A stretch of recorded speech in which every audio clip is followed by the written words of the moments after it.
चलो, industrial design का क्या मीनिंग होता है? ऑर्नामेंट और visual aspect of an article, ठीक है।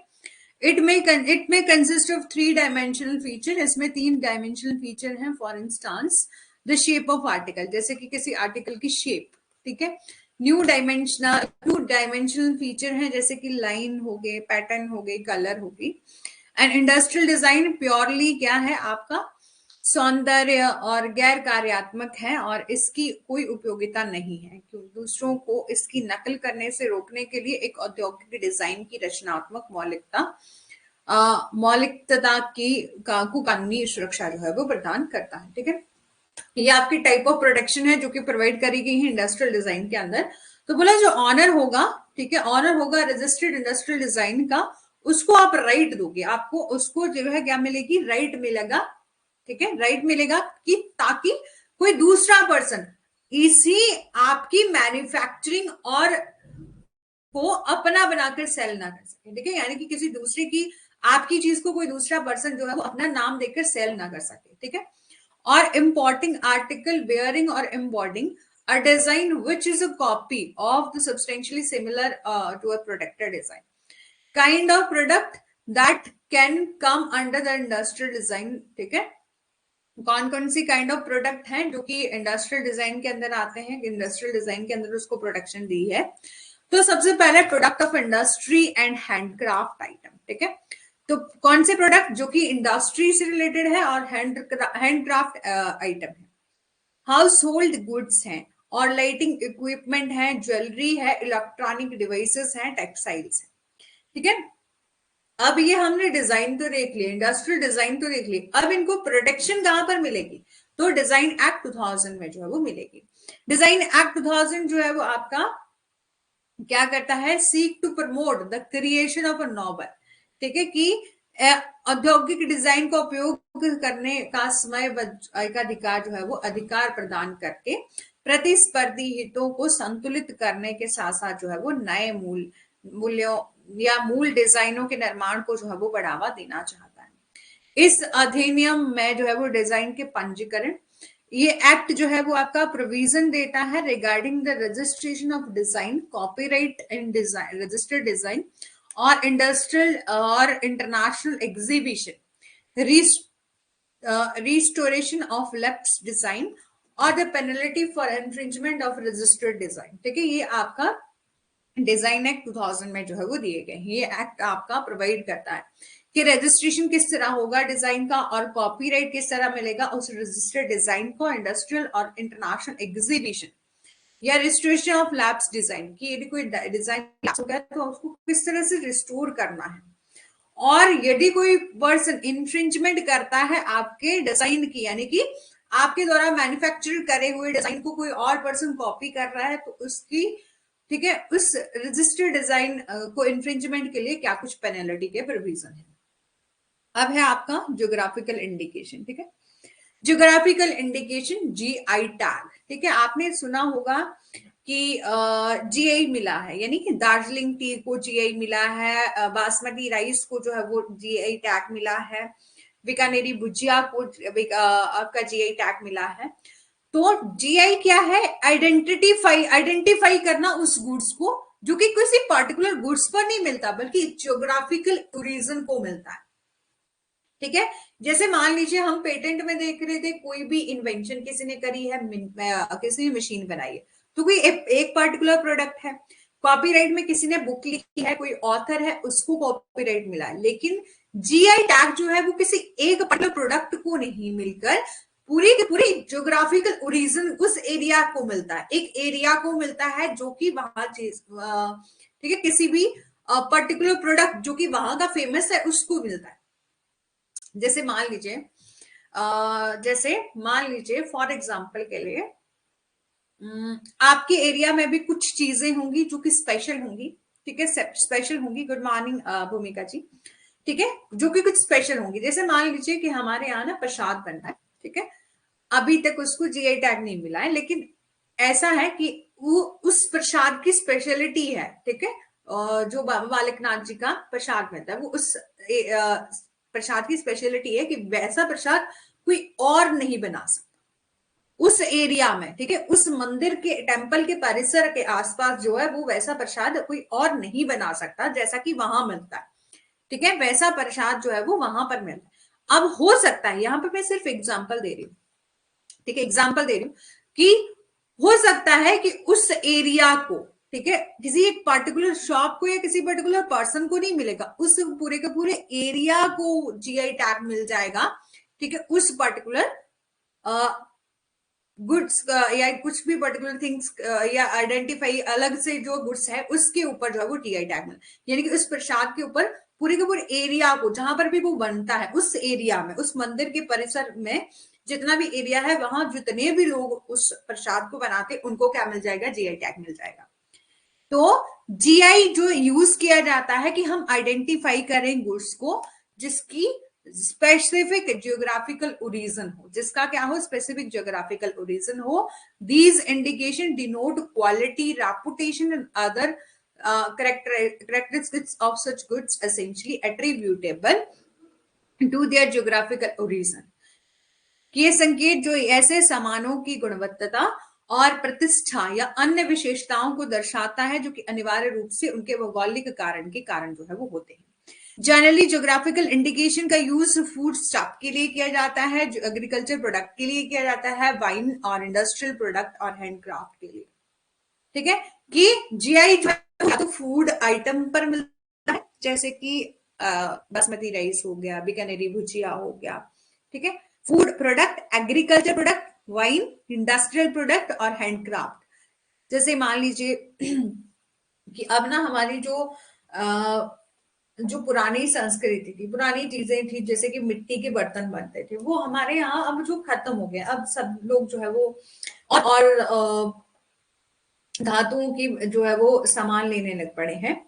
तो जो पुराने टाइम पर हाथों से जो काम किया जाता था वो खत्म हो रहा है। अब आपने देखा होगा कि कितना ज्यादा सोशल मीडिया के थ्रू जो है वो ऐसे लोग जहां पर भी आज भी मिट्टी के बर्तन बनाए जाते हैं या और भी कुछ एक्टिविटी करी जाती है जो कि हैंडक्राफ्ट से जो है वो काम किया जा रहा है, उसको उन लोगों को इनकरेज किया जाता है सोशल मीडिया के थ्रू जो है वो। हम लोग क्या करते हैं, हमारे में से ही निकल के लोग जो है वो उनके कहीं ना कहीं उनको उनका प्रचार प्रसार करना ताकि वो लोग काम करें। काम किस तरीके से किया जाएगा, ताकि क्यों किया, अब काम क्यों किया जाता है, काम इसीलिए कर सकते हैं ना कि वो बाहर के लोग, हम जैसे लोग जब हमें जरूरत होगी तो हम क्या करेंगे, जो हैंडक्राफ्ट चीजें होंगी उनका यूज करेंगे, तो हम उन लोगों के पास जाएंगे कि हमें इतने पर्टिकुलर आइटम जो है वो आप बना के दो, तभी तो वो प्रोडक्ट बनाएंगे ना, ऐसा थोड़ी ना कोई भी बनाएगा। तो जीआई टैग जो है वो इसलिए मिलता है ताकि जो फूड स्टफ है, एग्रीकल्चर प्रोडक्ट है और वाइन है, इंडस्ट्रियल प्रोडक्ट है और हैंडक्राफ्ट्स है, ये ज्योग्राफिकल इंडिकेशन है कि किसी पर्टिकुलर एरिया को मिलता है, किसी पर्टिकुलर पर्सन को ना मिलकर एरिया को मिलता है, जो चीज वहां की फेमस होती है, ठीक है। एग्जाम्पल क्या है जीआई के इंक्लूड, हाँ, हैंडक्राफ्ट वर्क, बिल्कुल ठीक है, बासमती राइस, दार्जिलिंग टी, ठीक है, ये सब जो है वो आपका जीआई है। अब बेनिफिट क्या है, ठीक है, यहां तक तो समझ लिया जीआई टैग, ठीक है, सबने सुना होगा जीआई, ज्योग्राफिक इंडिकेशन, जो किसी पर्टिकुलर एरिया को मिलता है। तो बेनिफिट क्या है रजिस्ट्रेशन ऑफ जीआई के लिए, तो confer legal protection to domestic और national GI which in turn boosts export, कि घरेलू राष्ट्रीय जीआई को कानूनी संरक्षण प्रदान करता है जो कि बदले में निर्यात को बढ़ावा देता है। प्रिवेंट करना other from making unauthorise use of registered geographical indication, कि दूसरों को, हाँ, जिस चीज जो कि जिस सिटी में जो चीज फेमस होती है उसको मिलता है, बिल्कुल, हाँ, ठीक है, वही कि जिस एरिया में जिस सिटी में वो चीज फेमस होगी उसको मिलेगा, ठीक है। और जैसे बीकानेरी भुजिया भी पहले किसी ने बीकानेर में बनाना स्टार्ट किया होगा, है ना, बनाना स्टार्ट किया होगा, पहले तो नहीं मिला, बाद में जो उसको जीआई टैग मिल गया, उसके बाद तो वो फेमस हो गया, ऑल ओवर इंडिया में ही नहीं बल्कि वर्ल्ड में भी फेमस हो गया, ठीक है। तो जीआई टैग की क्या मतलब, जीआई ज्योग्राफिकल इंडिकेशन की यदि रजिस्ट्रेट हो जाता है तो उसकी क्या कुछ बेनिफिट है। तो सबसे पहले लीगल प्रोटेक्शन मिलती है, domestic national GI which in turn boost export, ठीक है, ताकि घरेलू राष्ट्रीय जीआई को कानूनी संरक्षण दिया जाता है, क्यों? ताकि उसके बदले में हम निर्यात को बढ़ावा दे सके, उस फेमस चीज को हम एक्सपोर्ट कर सके, इंडिया से बाहर भी भेज सके।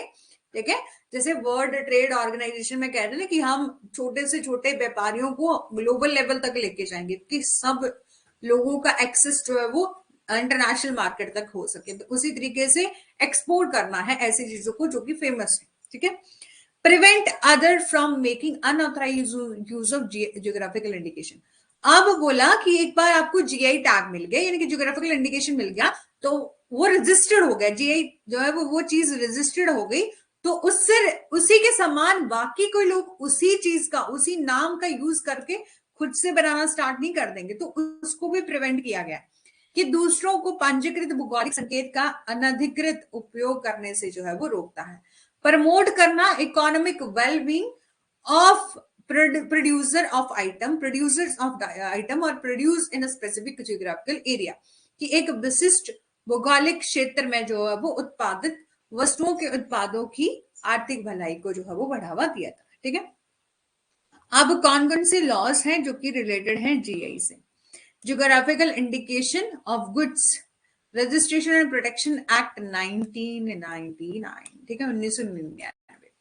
ये एक्ट जो है वो प्रोवाइड करता है, हम रजिस्ट्रेशन करेंगे, साथ ही साथ उनको रजिस्ट्रेशन के बाद बेटर प्रोटेक्शन देंगे उस एरिया को, जहां जिस भी एरिया की कोई चीज फेमस है, जब हमने उसको जीआई टैग दे दिया है रिलेटेड टू गुड्स। ठीक है, कि भौगोलिक संकेतों के पंजीकरण और बेहतर संरक्षण का प्रावधान है। ये एक्ट कंटेन करता है provision related to the establishment of geographical indication registry, registration of geographical indication of goods, right conferred by the registration of authorized users of registered in geographical indication, provision for renewal or restoration of and restoration of geographical indication। देखो इस act में कितने provision दिए गए कि इस act में हमें बताया गया कि हम रजिस्ट्रेशन किस तरह से करवाएंगे। रजिस्ट्रेशन होगी, अब उन लोगों को राइट क्या दिए जाएंगे? रजिस्ट्रेशन ऑफ ऑथराइज यूजर, की यूजर्स को मतलब ऑथराइज किया जाएगा कि आप रजिस्टर्ड जियोग्राफिकल इंडिकेशन को यूज कर सकते हैं। प्रोविजन दिए गए हैं कि आप रिन्यू करवा सकते हैं। ठीक है, और यदि कोई भी जैसे कि जीआई की बहाली के प्रावधान भी दिए कि यदि उसको रिस्टोर करवाना हो तब भी करवा सकते हैं। Prohibition of registration of geographical indication as a trademark. ठीक है, देखो एक चीज याद रखना कि जीआई टैग एक बार मिल गया, यानी कि जीआई जो है वो जियोग्राफिकल इंडिकेशन मिल गया किसी एक पर्टिकुलर एरिया। ठीक है, तो उस जीआई का टैग, जीआई का यूज करके आप ट्रेड नहीं कर सकते, एज अ ट्रेडमार्क की तरह जो है वो आप उसको यूज नहीं कर सकते। ठीक है, ट्रेडमार्क की तरह आप कोई पर्टिकुलर पर्सन उसका यूज नहीं कर सकते, क्योंकि जीआई किसी पर्सन को नहीं मिलता बल्कि एक स्पेसिफिक एरिया को मिलता है। ठीक है, और उसके अलावा अब है आपका ट्रेड सीक्रेट। ट्रेड सीक्रेट क्या है? R IP right, intellectual property right on a confidential information which may be sold और लाइसेंस। ठीक है, ठीक है, ट्रेड सीक्रेट्स क्या होते हैं? देखो कि आपने ट्रेड किया, आपने व्यापार किया, ठीक है, और अपने जैसे कि आज हम अंबानी की बात करते हैं या और भी कोई बड़े बड़े बिजनेसमैन हैं, तो सभी ने जो है वो ऐसा तो नहीं है कि उनके पास बहुत पैसा था तो उन्होंने स्टार्टिंग से ही बहुत बड़ा बिजनेस स्टार्ट कर दिया, नहीं, सबने बेसिक से ही स्टार्ट करा होगा, है ना, बेसिक से ही स्टार्ट करा होगा। तो ऐसे कौन से ट्रेड सीक्रेट्स हैं जिनका यूज करके आप क्या किया? ट्रेड को और ज्यादा बढ़ाया गया, व्यापार को बढ़ाया गया। तो बोला व्यापार रहस्य, कुछ ऐसी सीक्रेट जानकारी होती है जिसको हम कॉन्फिडेंशियल रखते हैं, कुछ एक ऐसी इंफॉर्मेशन होती है जो कि कॉन्फिडेंशियल इंफॉर्मेशन होती है, जो कि सोल्ड या बेचा या लाइसेंस में दिया जाता है। यानी कि trade secret refer any confidential business information, जो कि बिजनेस इंफॉर्मेशन होती है जिसमें इंक्लूड होता है डिजाइन, ड्राइंग, प्लान, कि हम किस तरह से प्लान बनाएंगे, किस तरह से बिजनेस स्ट्रेटेजीज बनाएंगे, research and development related to information.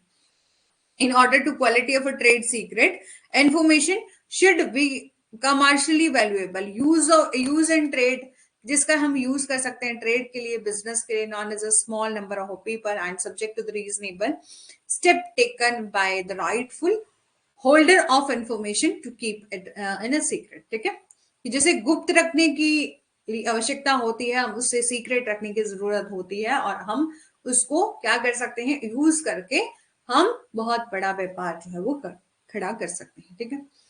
अब टाइप ऑफ ट्रेड सीक्रेट, ठीक है, टाइप क्या है ट्रेड सीक्रेट की, सबसे पहले टेक्निकल इंफॉर्मेशन, कि कौन सी ऐसी टेक्निकल इंफॉर्मेशन है, ऐसी इंफॉर्मेशन जो कि रिगार्डिंग है किससे, manufacturing process, design drying of a computer program, ठीक है, कि तकनीकी जानकारी जैसे कि विनिर्माण प्रक्रिया, डिजाइन कंप्यूटर कार्यक्रमों के चित्र आदि के बारे में जो है जानकारी देना।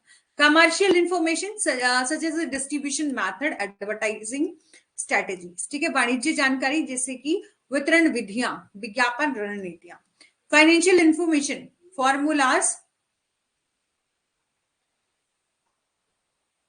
Recipe, secret combination element, source और कोड। वित्तीय जानकारी, शुद्ध व्यंजन तत्वों का गुप्त संयोजन और स्रोत, ठीक है। Layout design of integrated circuits, ठीक है, layout design of integrated circuit, integrated circuit का यूज करके किया जाता है in the product such as a television, ठीक है। इंटीग्रेटेड सर्किट का यूज हम किस कौन से प्रोडक्ट के लिए करते हैं, television, radio, mobile, washing machine and data processing instrument, ऐसे इंस्ट्रूमेंट जो कि डाटा प्रोसेसिंग इंस्ट्रूमेंट है जिनसे डाटा प्रोसेस होता है। The layout design of integrated circuit not only to reduce the space but also enhance the capacity and performance of a system, कि एकीकृत circuit के लेआउट डिजाइन न केवल की स्थान को कम करते हैं बल्कि सिस्टम की क्षमता और प्रदर्शन को भी जो है वो बढ़ाते हैं। In India, Semiconductor Integrated Circuit Layout Design 2000 regulate the registration, use and protection of original and distinct layout design. Bharat में हम बात करें semiconductor integrated circuit layout design act 2000 मूल और विशिष्ट लेआउट डिजाइनों के पंजीकरण, उपयोग और संरक्षण को नियंत्रण करता है।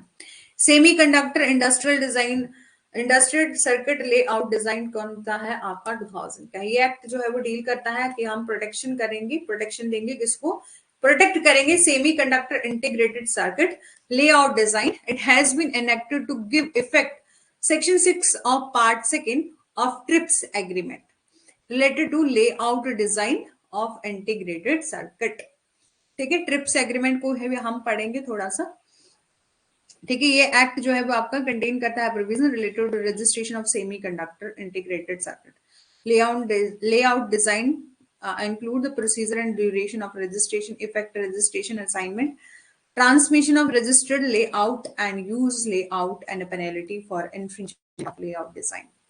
इस अधिनियम में अर्धचालक एकीकृत परिपथ लेआउट डिजाइन के पंजीकरण से संबंधित प्रावधान शामिल हैं, जिसमें पंजीकरण की प्रक्रिया और अवधि, पंजीकृत लेआउट डिजाइन के पंजीकरण, असाइनमेंट, ट्रांसमिशन का प्रभाव और लेआउट डिजाइन का उपयोग और लेआउट डिजाइन के उल्लंघन के लिए जुर्माना आदि शामिल है। अदर लॉ कौन कौन से रिलेटेड हैं, जो कि इंटेलेक्चुअल प्रॉपर्टी राइट की हम बात करते हैं इन इंडिया में, तो protection of plant varieties and farmers act 2000, ठीक है, ये एक्ट है, इसका एयर याद रख लेना, बाकी इंपॉर्टेंट बहुत ज्यादा नहीं है, ठीक है। ये plant variety and farmers right की बात करते हैं, 2001 का एक्ट है। ये सिंपल सा इतना बात करता है जो कि पौधों की किस्मों, किसानों के अधिकारों और जो भी प्लांट वेराइटीज है, ठीक है, या प्लांट ब्रीडर्स हैं, यानी कि जो पादप प्रजनकों को कानूनी संरक्षण प्रदान करता है और पौधों की नई किस्मों के विकास को भी जो है वो प्रोत्साहित करता है। ये एक्ट कंटेन करता है provision regarding the establishment of protection of plant varieties and farmers right authorities, registration of plant varieties and essentially derived or variety, duration and effect of registration, right conferred by the registration, farmers right, compulsory and infringement of any right provided under this act or thereof. ये अधिनियम जो है वो आपका plant varieties और farmers के rights की बात करता है, फार्मर्स राइट्स अथॉरिटी और registration of plant variety, essentially derived और वेराइटी और ड्यूरेशन, इफेक्ट ऑफ रजिस्ट्रेशन की इफेक्ट क्या है रजिस्ट्रेशन का, and right conferred by the registration, farmers right और उनकी इन्फ्रिंजमेंट के बारे में जो है ये बात करता है।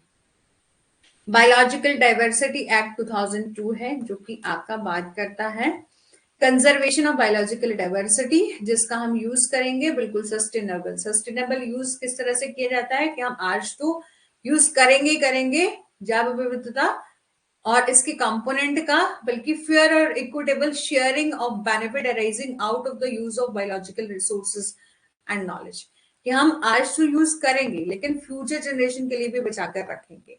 इसके घटकों के सतत उपयोग और जैविक संसाधनों और अपने ज्ञान के उपयोग से उत्पन्न होने वाले लाभों के निष्पक्ष और न्याय संगत साझाकरण का प्रावधान है। इसमें कंटेन की जाते हैं provision related to the regulation of access to biological diversity, the establishment of National Biodiversity Authority and its function. इसमें जैव विविधता तक पहुंच के भी नियमन, राष्ट्रीय जैव विविधता प्राधिकरण की स्थापना और इसके कार्यों, राज्य जैव विविधता बोर्ड की स्थापना और इसके कार्य, और जैव विविधता प्रबंधन समितियों के संगठन और स्थानीय जैव विविधता कोष के गठन आदि से संबंधित प्रावधान जो है इसमें शामिल है। 18th provision related to regulation of access to the biological diversity, establishment of National Biodiversity Authority and its function, establishment of State Biodiversity Board, कि हम स्टेट बायोडाइवर्सिटी बोर्ड की स्थापना करेंगे और इसके फंक्शन, और साथ ही साथ कॉन्स्टिट्यूशन करेंगे बायोडाइवर्सिटी मैनेजमेंट कमेटी का, and the constitution of local biodiversity fund. ठीक है, ये थोड़ा सा चार्ट इंपॉर्टेंट रहेगा, इसको याद रखना है। पेटेंट, कॉपीराइट एंड ट्रेडमार्क, ये तीनों ही जो है सबसे ज्यादा इंपॉर्टेंट रहते हैं। ठीक है, सबसे पहले सब्जेक्टिव प्रोटेक्शन की बात करते हैं। तो पेटेंट जो है वो आपका दिया जाता है in field of any technology और for invention that are new और useful including a new product or an improvement of an existing product of new process of making products, कि नई इन्वेंशन, इनोवेशन पर जो है वो आपको पेटेंट दिया जाता है, जिसमें आता है मशीन का प्रयोग, मशीन बना रहे हैं आप या कोई भी टेक्नोलॉजी वाली कोई चीज बना रहे हैं, कोई भी टेक्नोलॉजी वाली मशीन वगैरह बना रहे हैं, कॉपीराइट दिया जाता है ओरिजिनल वर्क के लिए, जो कि ऑथर का ओरिजिनल वर्क है ना। ऐसा नहीं कि आपने बुक तो लिखी लेकिन यहां वहां से उठा कर लिखती, नहीं।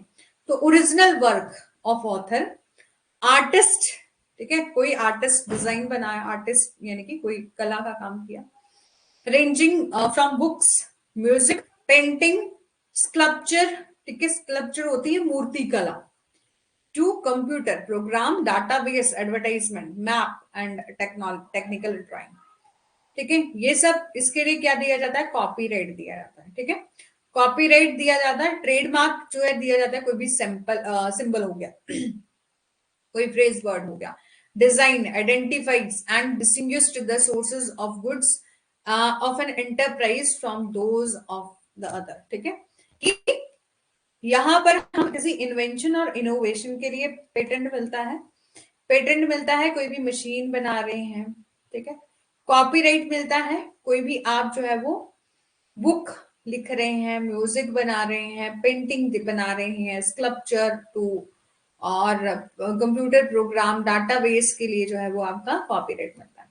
ट्रेडमार्क कोई भी ऐसा सिंबल, कोई भी ऐसा वर्ड, डिजाइन ये यूज करके जो कि आपके बिजनेस को आइडेंटिटी दे रहा है, जो कि आपके बिजनेस को अलग तरह की आइडेंटिटी, डिस्टिंग्विश्ड आइडेंटिटी की बात कर रहा है, और source of goods of an enterprise from those of other. और रिक्वायरमेंट की बात करें तो nobility and usefulness, intent, inventive step और non obviousness, industrial application must be patentable according to the patent law in force. Novelty and usefulness and inventive step, non-obviousness, industrial application must be patentable according to the patent law in India. ठीक है, nobility, nobility मतलब नवाचार होना चाहिए। आपको पता है, कल भी मैंने आपको बताया था, एक तो पेटेंट मिलता है पेटेंट प्रोडक्ट और पेटेंट प्रोसेस। प्रोडक्ट और प्रोसेस, प्रोसेस होता है कि कौन सी प्रोसेस का यूज करके जो है वो, नहीं हिंदी में नहीं है, ये आपका स्क्रीनशॉट उठाया, ठीक है, लेकिन इजी है देखना। पेटेंट जो है वो आपका मशीन वगैरह के लिए इनोवेशन, यानी कि नई आविष्कार आप कर रहे हो, कोई नई चीज बना रहे हो, इन्वेंशन कर रहे हो, ठीक है, इसके लिए मिलता है कॉपीराइट। जब आपने कुछ बुक वगैरह लिखी या अपना ओरिजिनल वर्क किया, पेंटिंग वगैरह लिखी, कंप्यूटर प्रोग्राम के लिए, डाटाबेस के लिए जो है वो आपको कॉपीराइट मिलता है, ठीक है। और ट्रेडमार्क जो है वो कोई भी सिंबल हो गया, ठीक है, कोई ऐसा डिजाइन हो गया जिसका यूज करके आप अपनी बिजनेस में यूज कर रहे हैं और अपनी बिजनेस को बढ़ा रहे हैं, उसके लिए ट्रेडमार्क मिलता है। और रिक्वायरमेंट्स क्या है कि जब आप नया इनोवेशन, आविष्कार कर रहे हैं, इन्वेंशन कर रहे हैं, इनोवेशन और इनोवेशन कर रहे हैं, उसमें नवाचार, नवाचार मतलब कि नई चीज बननी चाहिए, या नई चीज बननी चाहिए या नई तरह से, जैसे फॉर एग्जाम्पल के लिए रेफ्रिजरेटर तो बहुत सालों से चले हैं, है ना, काफी सालों से चले हैं। और फिर बाद में पहले सिंपल रेफ्रिजरेटर आते थे, ठीक है, एक एक बॉक्स वाले, है ना, एक ही सिंपल से जो आते रेफ्रिजरेटर आते थे। धीरे धीरे टेक्नोलॉजी आई, अब आपके बड़े बड़े रेफ्रिजरेटर आते हैं, है ना, जिसमें अलग अलग बॉक्स बने होते हैं, ठीक है।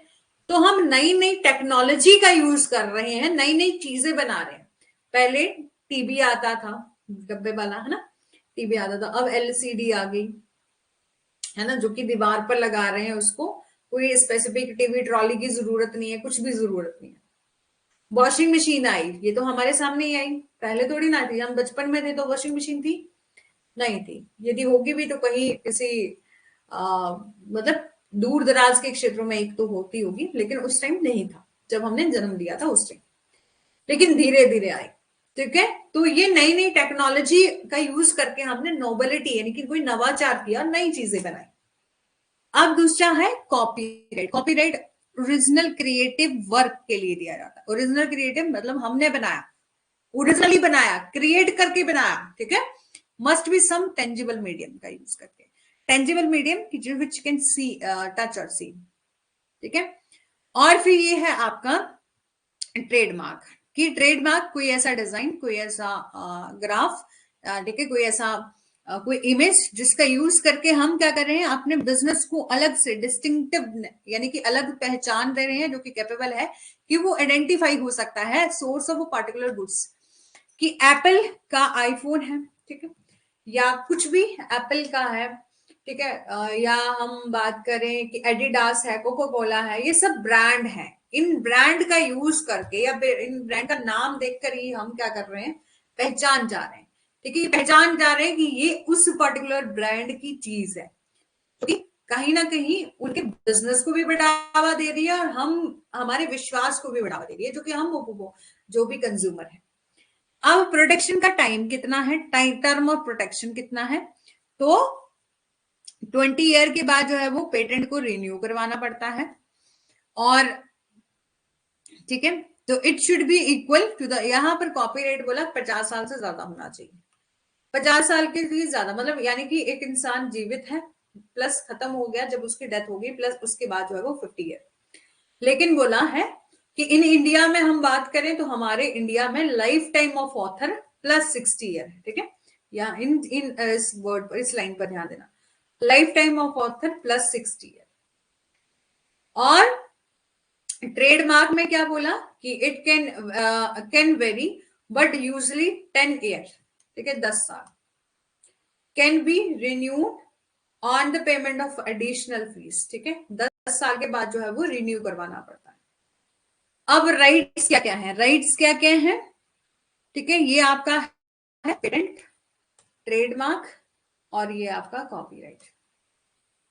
पेटेंट के लिए बोला right to decide who may use the invention, और राइट टू ऑथराइज और use of patent by issuing license and through assignment, और right to exploit the patent right, surrender the patent right to be issued, और duplicate patent right as infringement. कि right दिया जाता है कि आप किसी को ऑथराइज भी कर सकते हैं कि आप पेटेंट का यूज करो, आप किसी को लाइसेंस भी जो है वो इश्यू कर सकते हैं through the assignments, right to exploit the patent right, surrender the plant, sorry surrender the patent, right. और यदि कोई एनफ्रिंज करे आपके राइट को, तो उसके लिए भी जो है वो प्रोटेक्शन दी गई है पेटेंट में। ट्रेडमार्क में क्या है कि right to derive financial rewards, कि आप जो है वो ट्रेडमार्क का यूज करके फाइनेंशियल रिवॉर्ड्स ले सकते हैं। और यदि और राइट टू ऑथराइज और प्रिवेंट सर्टेन यूज, यदि कोई आपके ट्रेडमार्क को यूज करके अपना बिजनेस चलाना चाहता है तो उसको आप प्रोहिबिट भी कर सकते हैं। फॉर एग्जाम्पल के लिए बोला है CDs and DVDs right to provide authorize और broadcasting by the radio satellite and right to authorize, वही की मॉरल राइट को क्लेम कर सकते हैं, फाइनेंशियल बेनिफिट भी ले सकते हैं, ठीक है, ये आपका ट्रेडमार्क में आता है। कॉपीराइट में राइट है आपको एक्सक्लूसिव राइट दिया गया है जो कि किसी और को नहीं दिया।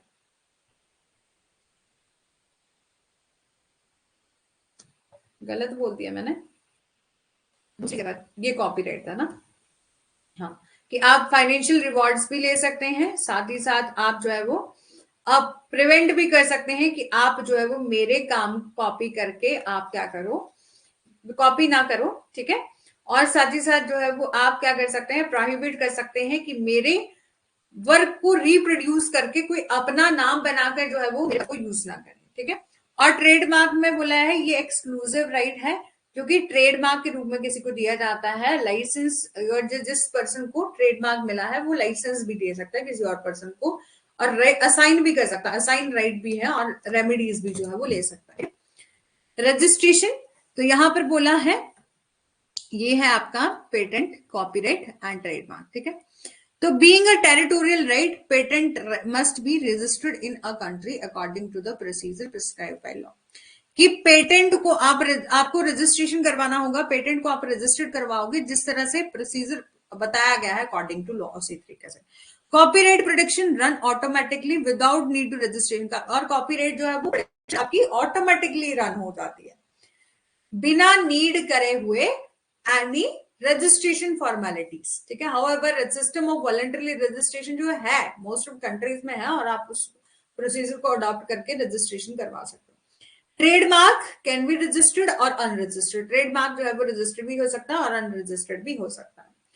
और trademark offer protection for both registered and non registered trademark, however a registered trademark provide a prima facie evidence of its ownership, और रजिस्टर्ड ट्रेडमार्क जो है वो आपका प्राइमा फेसी एविडेंस बताता है इट्स ओनरशिप का।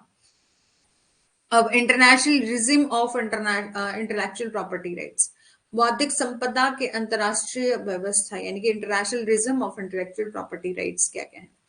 तो बोले various agreement and conventions which have been formulated at an international level to govern and regulate the various aspects and emerging issue relating to intellectual property rights, बौद्धिक संपदा अधिकारों से संबंधित विभिन्न पहलुओं और उभरते मुद्दों को नियंत्रण करने के लिए विनियमित करने के लिए अंतरराष्ट्रीय स्तर पर विभिन्न समझौतों और सम्मेलन जो है वो तैयार करे गए हैं। Measures efforts undertake in the form of a major international instrument, treaties and convention forms dealing with intellectual property rights, ठीक है। अलग अलग कन्वेंशन हुई हैं, अलग अलग ट्रीटीज हुई हैं जिनके बारे में हम चर्चा करेंगे, जो कि इंटेलेक्चुअल प्रॉपर्टी राइट्स के बारे में बात करती है। तो सबसे पहले Paris convention on the protection of industrial property, ठीक है। ये चार्ट आपको समझ में आया, जल्दी से बता देंगे। और सुरभि जी परेशान मत होइएगा, ठीक है। जो इस चार्ट में है ना वही पहले दिया गया जो आपका हिंदी में बताया, बस इस चार्ट को शॉर्ट करके बताया गया था, ठीक है। चलो एक मिनट,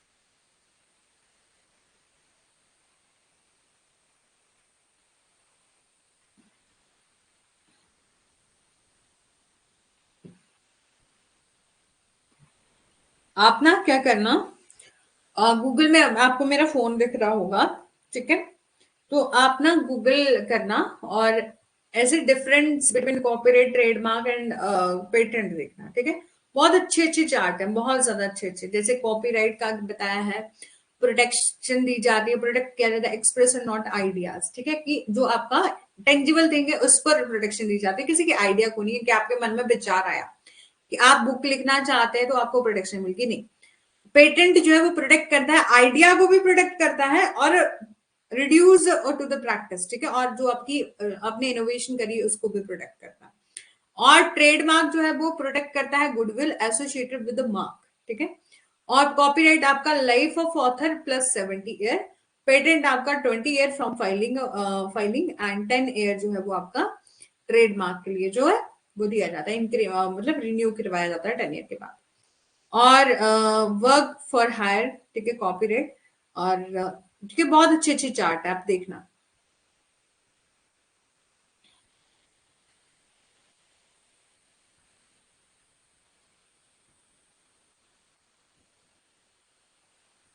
चलो स्टार्ट करते हैं।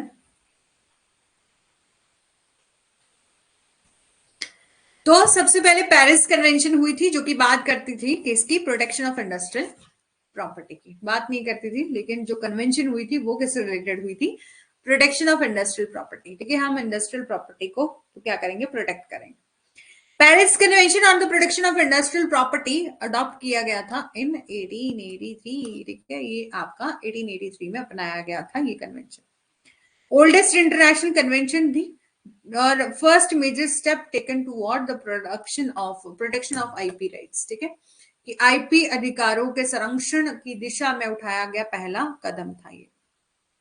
कन्वेंशन में पेटेंट, ट्रेडमार्क और सर्विस मार्क, उपयोगिता मॉडल और औद्योगिक डिजाइन, भौगोलिक संकेत और अनुचित प्रतिस्पर्धा के दमन सहित औद्योगिक संपत्ति के विभिन्न पहलुओं को और इस प्रकारों से निपटने वाले 30 लेख जो है वो इसमें शामिल हैं। यानी कि इस कन्वेंशन में 30 आर्टिकल हैं जो कि डील करते हैं various aspect type of industrial property including patent, trademark and service mark, utility model और industrial design, geographical indication and repress of unfair competition. ये इस कन्वेंशन को रिवाइज करा गया था 1967 इन स्टॉकहोल्म, ठीक है। ये कन्वेंशन आपकी बेस्ड थी 3 गाइडलाइंस पर, गाइडिंग प्रिंसिपल पर। सबसे पहले नेशनल ट्रीटमेंट, दूसरा राइट ऑफ प्रायोरिटी और तीसरा है आपका यूनिफॉर्म रूल, ठीक है। सबसे पहले नेशनल ट्रीटमेंट। नेशनल ट्रीटमेंट में बोला each contracting state must provide the same level of protection to a national and other contracting state it grant to its own nationals, ठीक है, कि प्रत्येक अनुबंधित राज्य को अन्य अनुबंधित राज्यों के नागरिकों को उसी तरह से सुरक्षा प्रदान की जानी चाहिए जैसा कि वह स्वयं के नागरिकों को प्रदान करता है। जैसे कि किसी ने ट्रेडमार्क लिया, कॉपीराइट लिया, ठीक है, अपने नेशन में ले लिया और वो चाहते हैं कि हम अपने नेशन के बाद दूसरी कंट्री में भी क्या लें, कॉपीराइट लें, ठीक है, उनको भी उस अदर नेशंस के द्वारा भी जो है वो क्या दी जाए, प्रोटेक्शन दी जाए। तो बोला नेशनल ट्रीटमेंट की, चाहे आपके नेशन का वो पर्सन है जो कि कॉपीराइट ले रहा है यानी कि प्रोटेक्शन ले रहा है, इंटेलेक्चुअल प्रॉपर्टी राइट उसको मिल रहा है, तो आप अपनी कंट्री में तो उनको प्रोटेक्शन, मतलब उनको अपनी कंट्री में तो प्रोटेक्शन मिलेगी, आप भी जो है वो उसको प्रोटेक्शन होगी। ईच कॉन्ट्रैक्टिंग स्टेट जो है वो प्रोवाइड करेंगे कि सेम लेवल ऑफ प्रोटेक्शन दी जाए, इस तरीके से कोई भी भेदभाव ना किया जाए कि ये पर्सन जो है वो इस नेशन का नहीं, each level of same level of protection जो है वो दी जाए national to national and other contracting state as grant to its own nationals, ठीक है। दूसरा राइट ऑफ प्रायोरिटी, ठीक है, राइट ऑफ प्रायोरिटी ये कन्वेंशन आपकी प्रोवाइड करती है right to priority in the case of patents and utility models and marks and industrial design. कि कन्वेंशन जो है वो पेटेंट और उपयोगिता मॉडल और अंक और औद्योगिक डिजाइन के मामलों में प्राथमिकता का अधिकार जो है वो प्रदान करता है। This right means the applicant may within the certain period of filing a regular first application, कि इस अधिकार का मतलब है कि आवेदक यानी कि एप्लीकांट जो है वो अनुबंध करने वाले राज्यों में से एक नियमित पहला आवेदक दायर करने की एक निश्चित अवधि के भीतर या किसी अन्य अनुबंधित राज्य से भी जो है वो सुरक्षा के लिए आवेदन कर सकता है और छूट अवधि के भीतर जो है वो दायर किए गए बाद के आवेदनों को पहले आवेदक के रूप में जो उसी तारीख को दायर किया जाएगा। इस प्रावधान का लाभ ये है कि कई देशों में सुरक्षा की मांग करने वाले आवेदकों को एक सही समय अपने सभी आवेदनों को प्रस्तुत करने की आवश्यकता नहीं होगी। यानी कि आपको एप्लीकेशन, आप एक वन नेशन में मतलब अपनी कंट्री में प्रोटेक्शन ले रहे हो, तो ये बोला कि आपको बार बार सब्सिक्वेंट एप्लीकेशन फाइल करने की जरूरत नहीं है with in the grace period. ठीक है, इस ग्रेस पीरियड के अंदर जो है वो आपको सब्सिक्वेंट बार बार एप्लीकेशन फाइल करने की जरूरत नहीं है, being filed same date as a first application. Benefit of provision of this provision is that applicants seek protection in several countries need not present all the application at the same time and have a period of the 6 to 12 month to decide which countries they wish to seek protection। और ये तय करना कि कौन सी country में वो, मतलब एक बार आपको एक नेशन में प्रोटेक्शन मिल गई तो उस फिर नेक्स्ट कंट्री में यदि आप एप्लीकेशन देना चाहते हो उसके लिए 6 से लेकर 12 महीने की अवधि के लिए जो आपको टाइम दिया जाएगा। आप ये डिसाइड कर सको कि इसके बाद मैं कौन सी कंट्री में प्रोटेक्शन लेना चाहता हूँ। और यूनिफॉर्म रूल के बारे में बताया, तो ये बोला गिल कन्वेंशन आपकी ले डाउन करती है कि हम कॉमन रूल बनाएंगे जो कि जितने भी मेंबर स्टेट हैं, जितनी भी मेंबर कंट्रीज हैं, वो सभी एक ही रूल को क्या करेंगी, अडॉप्ट करेंगी, फॉलो करेंगी। और patent granted in different contracting state for the same invention are independent of each other and the inventor has a right to be name as such in a patent. कि एक ही आविष्कार के लिए विभिन्न अनुबंधों राज्य में दिए गए पेटेंट एक दूसरे से स्वतंत्र हैं और आविष्कारक को पेटेंट में इस तरह से नामित होने का अधिकार है। Industrial design must be protected in each contracting state. Industrial design को प्रोटेक्ट किया जाता है ईच कॉन्ट्रैक्टिंग स्टेट के अंदर and protection may not be forfeited on the ground of article incorporating the design are not manufactured in the state. ठीक है, और सुरक्षा को इस आधार पर जब्त नहीं किया जा सकता कि डिजाइन को शामिल करने वाले लेख या आर्टिकल उस राज्य में निर्मित नहीं है। Protection must be granted to the trade name in each contracting state without their being an obligation to file and register the name। ठीक है, कि नामों को दर्ज करने और पंजीकृत करने में बाध्यता के बिना किसी प्रत्येक अनुबंध राज्य में व्यापार नामों को संरक्षित जो है वो किया जाना चाहिए। Next patent cooperation treaty 1970, PCT या patent cooperation treaty was concluded 19 June 1970। इसको कंक्लूड किया गया था 19 जून 1970 एंड कम इनटू इफेक्ट में कब आया, 24 जनवरी 1978 में जो है वो आपका कम इनटू इफेक्ट में आया। इस ट्रीटी का एम क्या है, सिंप्लीफाई करना the procedure of filing patent application in the state and that are the party to a treaty agreement. कि ये बोला कि संधि का उद्देश्य उन राज्यों में पेटेंट आवेदन जो है वो दायर करने की प्रक्रिया को सरल बनाना है जो कि संधि समझौते के पक्षकार हैं, और ये पेटेंट आवेदक दायर करने के लिए एक प्रणाली प्रदान करता है और एक अनुबंध ये प्रोवाइड करता है system of filing and patent application and entities and entities the nation of contracting state to obtain patent in a multiple country around the world on the basis of single patent application। ये आपका patent cooperation treaty हुई थी 1970 में, जो कि conclude हुई थी on 19 जून 1970 में। कम इनटू इफेक्ट में कब आई, 24 जनवरी 1978 में।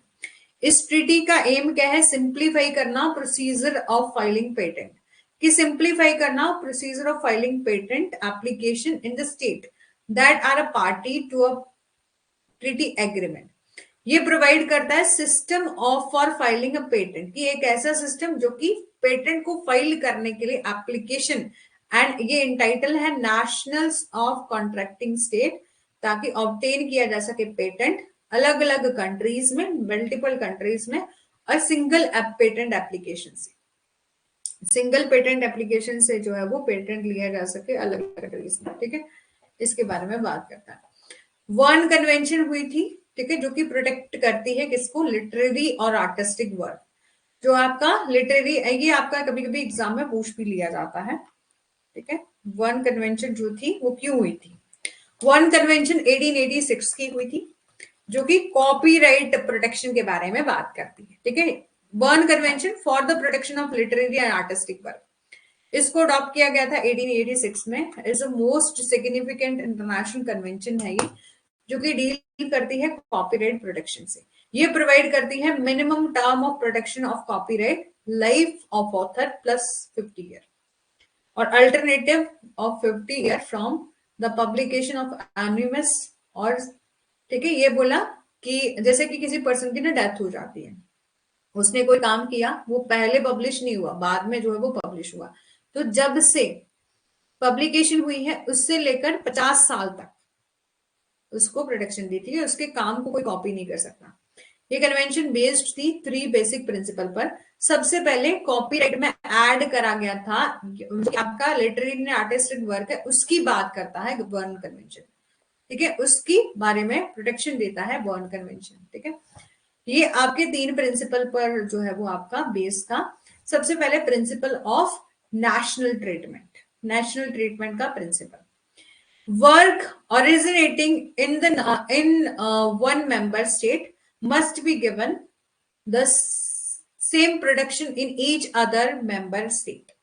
यहां पर बोला कि एक सदस्य राज्य में उत्पन्न होने वाले कार्य को अन्य सदस्य राज्यों में प्रत्येक में समान सुरक्षा जो है वो दी जानी चाहिए, जैसा कि बाद में स्वयं के नागरिकों के लिए कार्य को अनुदान देता है, ठीक है। कि ये जो प्रिंसिपल ऑफ नेशनल ट्रीटमेंट की जितने भी नेशन है वो एक ही प्रिंसिपल को अडॉप्ट करें, उनको इक्वलिटी जो है वो दी जाए। ये वर्क ओरिजिनेट करता है one member state must be given the same protection in each of the other member state as letter granted to the work of its own nations। दूसरा principle of automatic protection, automatic protection की protection should not be conditional, protection जो है आपकी conditional नहीं होनी चाहिए upon the compliance with any formality. This mean that original artistic and literary work shall be given automatic global protection from the moment of their the creation are in the fixed medium and thereby the ensuring equal treatment and such work। कि सुरक्षा किसी भी औपचारिकता के अनुपालन पर सशर्त नहीं होनी चाहिए। इसका अर्थ है कि मूल कलात्मक और साहित्य कृतियों को उनके निर्माण के लिए, यानी कि जो आर्टिस्टिक ओरिजिनल वर्क किया गया है उनकी क्रिएशन पर जो है वो उनको प्रोटेक्शन मिल सके, निश्चित माध्यम से स्वचालित वैश्विक सुरक्षा दी जा सके और जिससे ऐसे कार्य के लिए समान उपचार सुनिश्चित होगा, ठीक है। प्रिंसिपल क्या है? Independence, principle of independence of protection. This mean की protection is independent of whether the protection exist in a country और रीजन और वर्क और नॉट।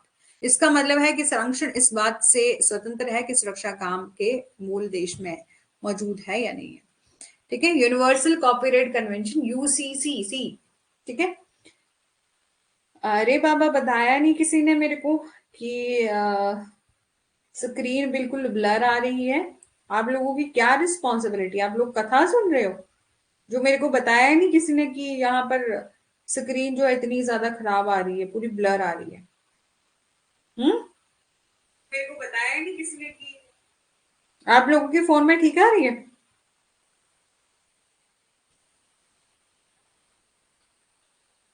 दिख रहा है? अच्छा, मुझे ही नहीं दिख रहा है ना, मुझे ही नहीं दिख रहा है, मैडम को ही नहीं दिख रहा है और ऐसे ही बच्चों को बोले जा रहे हैं, है ना।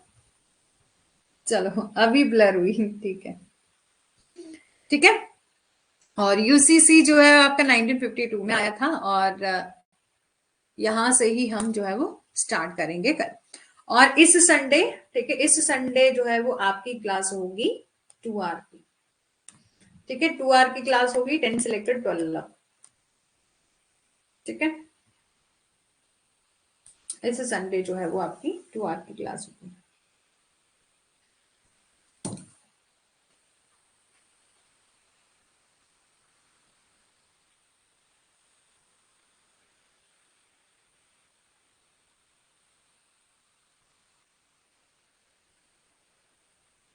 कल सैटरडे है ना, ठीक है। तो संडे को जो है वो, और कल सैटरडे है, हाँ संडे को ही होगी 2 आवर की, ठीक है। बाकी फिर नेक्स्ट सैटरडे देख लेंगे, ठीक है। और यूसीसी हम कल करेंगे, बीपो कन्वेंशन करेंगे, हेग करेंगे, और थोड़ा सा बचा है, इसके बाद आपका आईटी एक्ट हम स्टार्ट करेंगे। Thank you so much, I hope कि आपको सेशन अच्छा लगा होगा, बाकी करते हैं कल।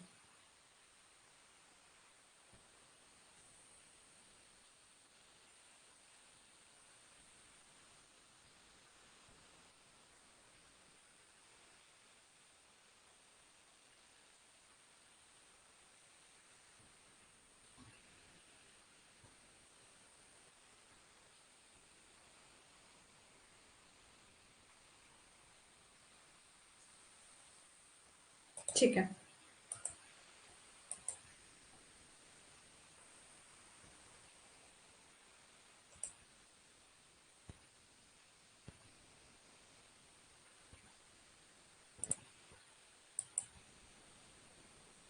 Thank you so much Ram ji. और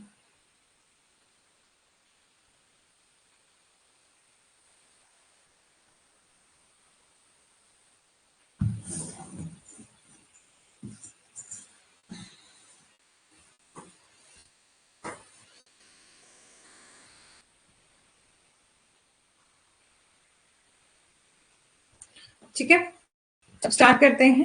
1 मिनट वेट कर लेते हैं, तब तक बाकी सभी ज्वाइन हो जाए, ठीक है। ऑडियो वीडियो ठीक है, ठीक है, स्क्रीन क्लियर है? सुखराम जी बता देंगे, और कौन है बता दीजिए।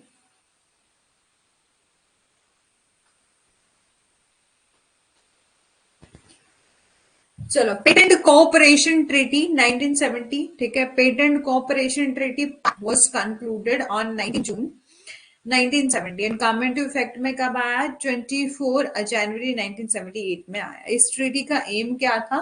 सिंप्लीफाई करना, कि जो प्रोसीजर ऑफ फाइलिंग पेटेंट है उसको सिंप्लीफाई करना, ठीक है। और application in the state that are party of the treaty agreement. यहां पर बोला इस पेटेंट कोऑपरेशन ट्रीटी जो आपकी ये ट्रीटी हुई थी, इसको कंक्लूड किया गया था 19 जून 1970 में। कम इनटू फोर्स में कब आया? 24 जनवरी 1978 में आया।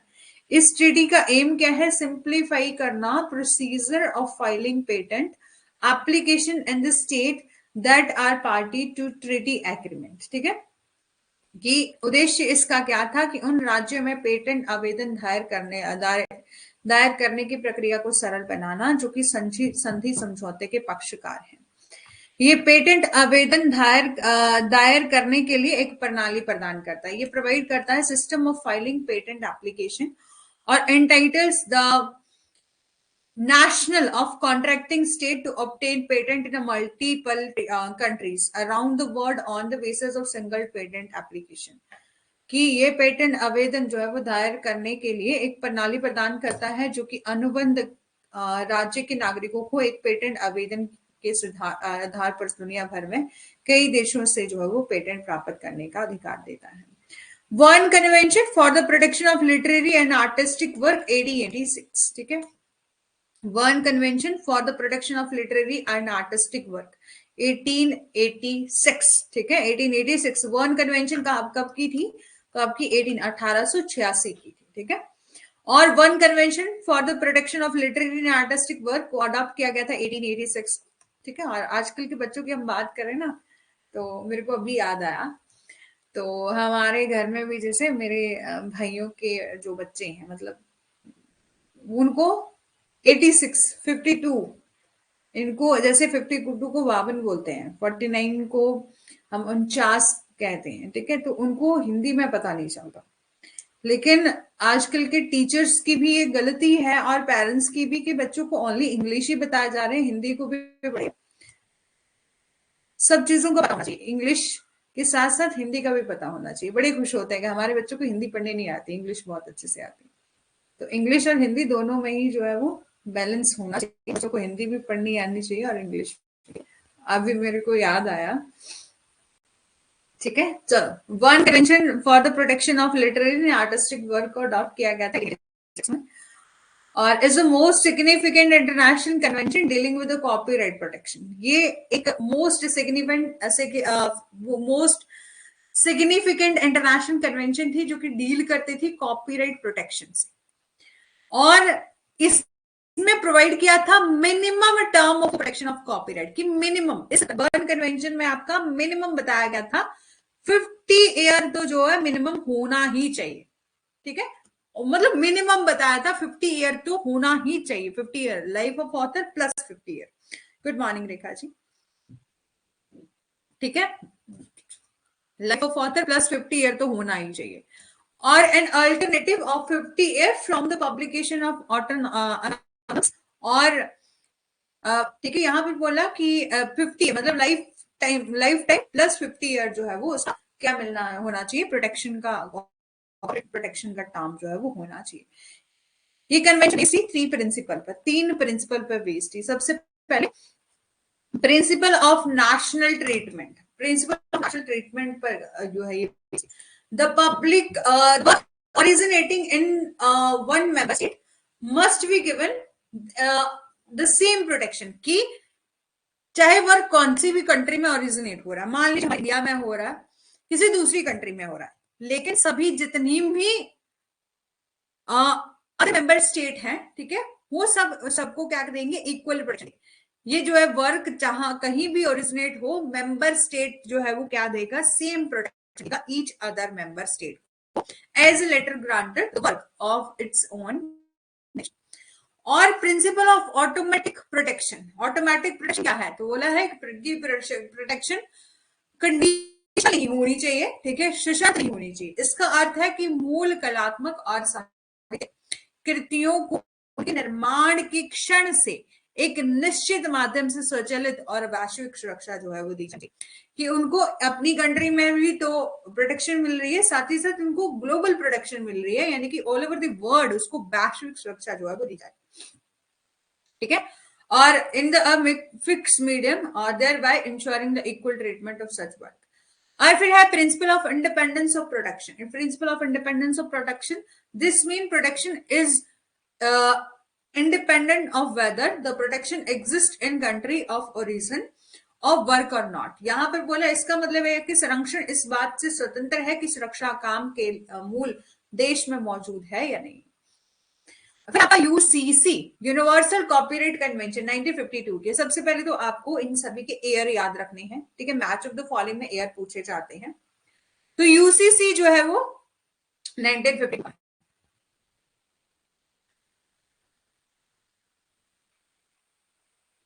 ठीक है, यूसीसी जो है वो कब का है, 1952 का है।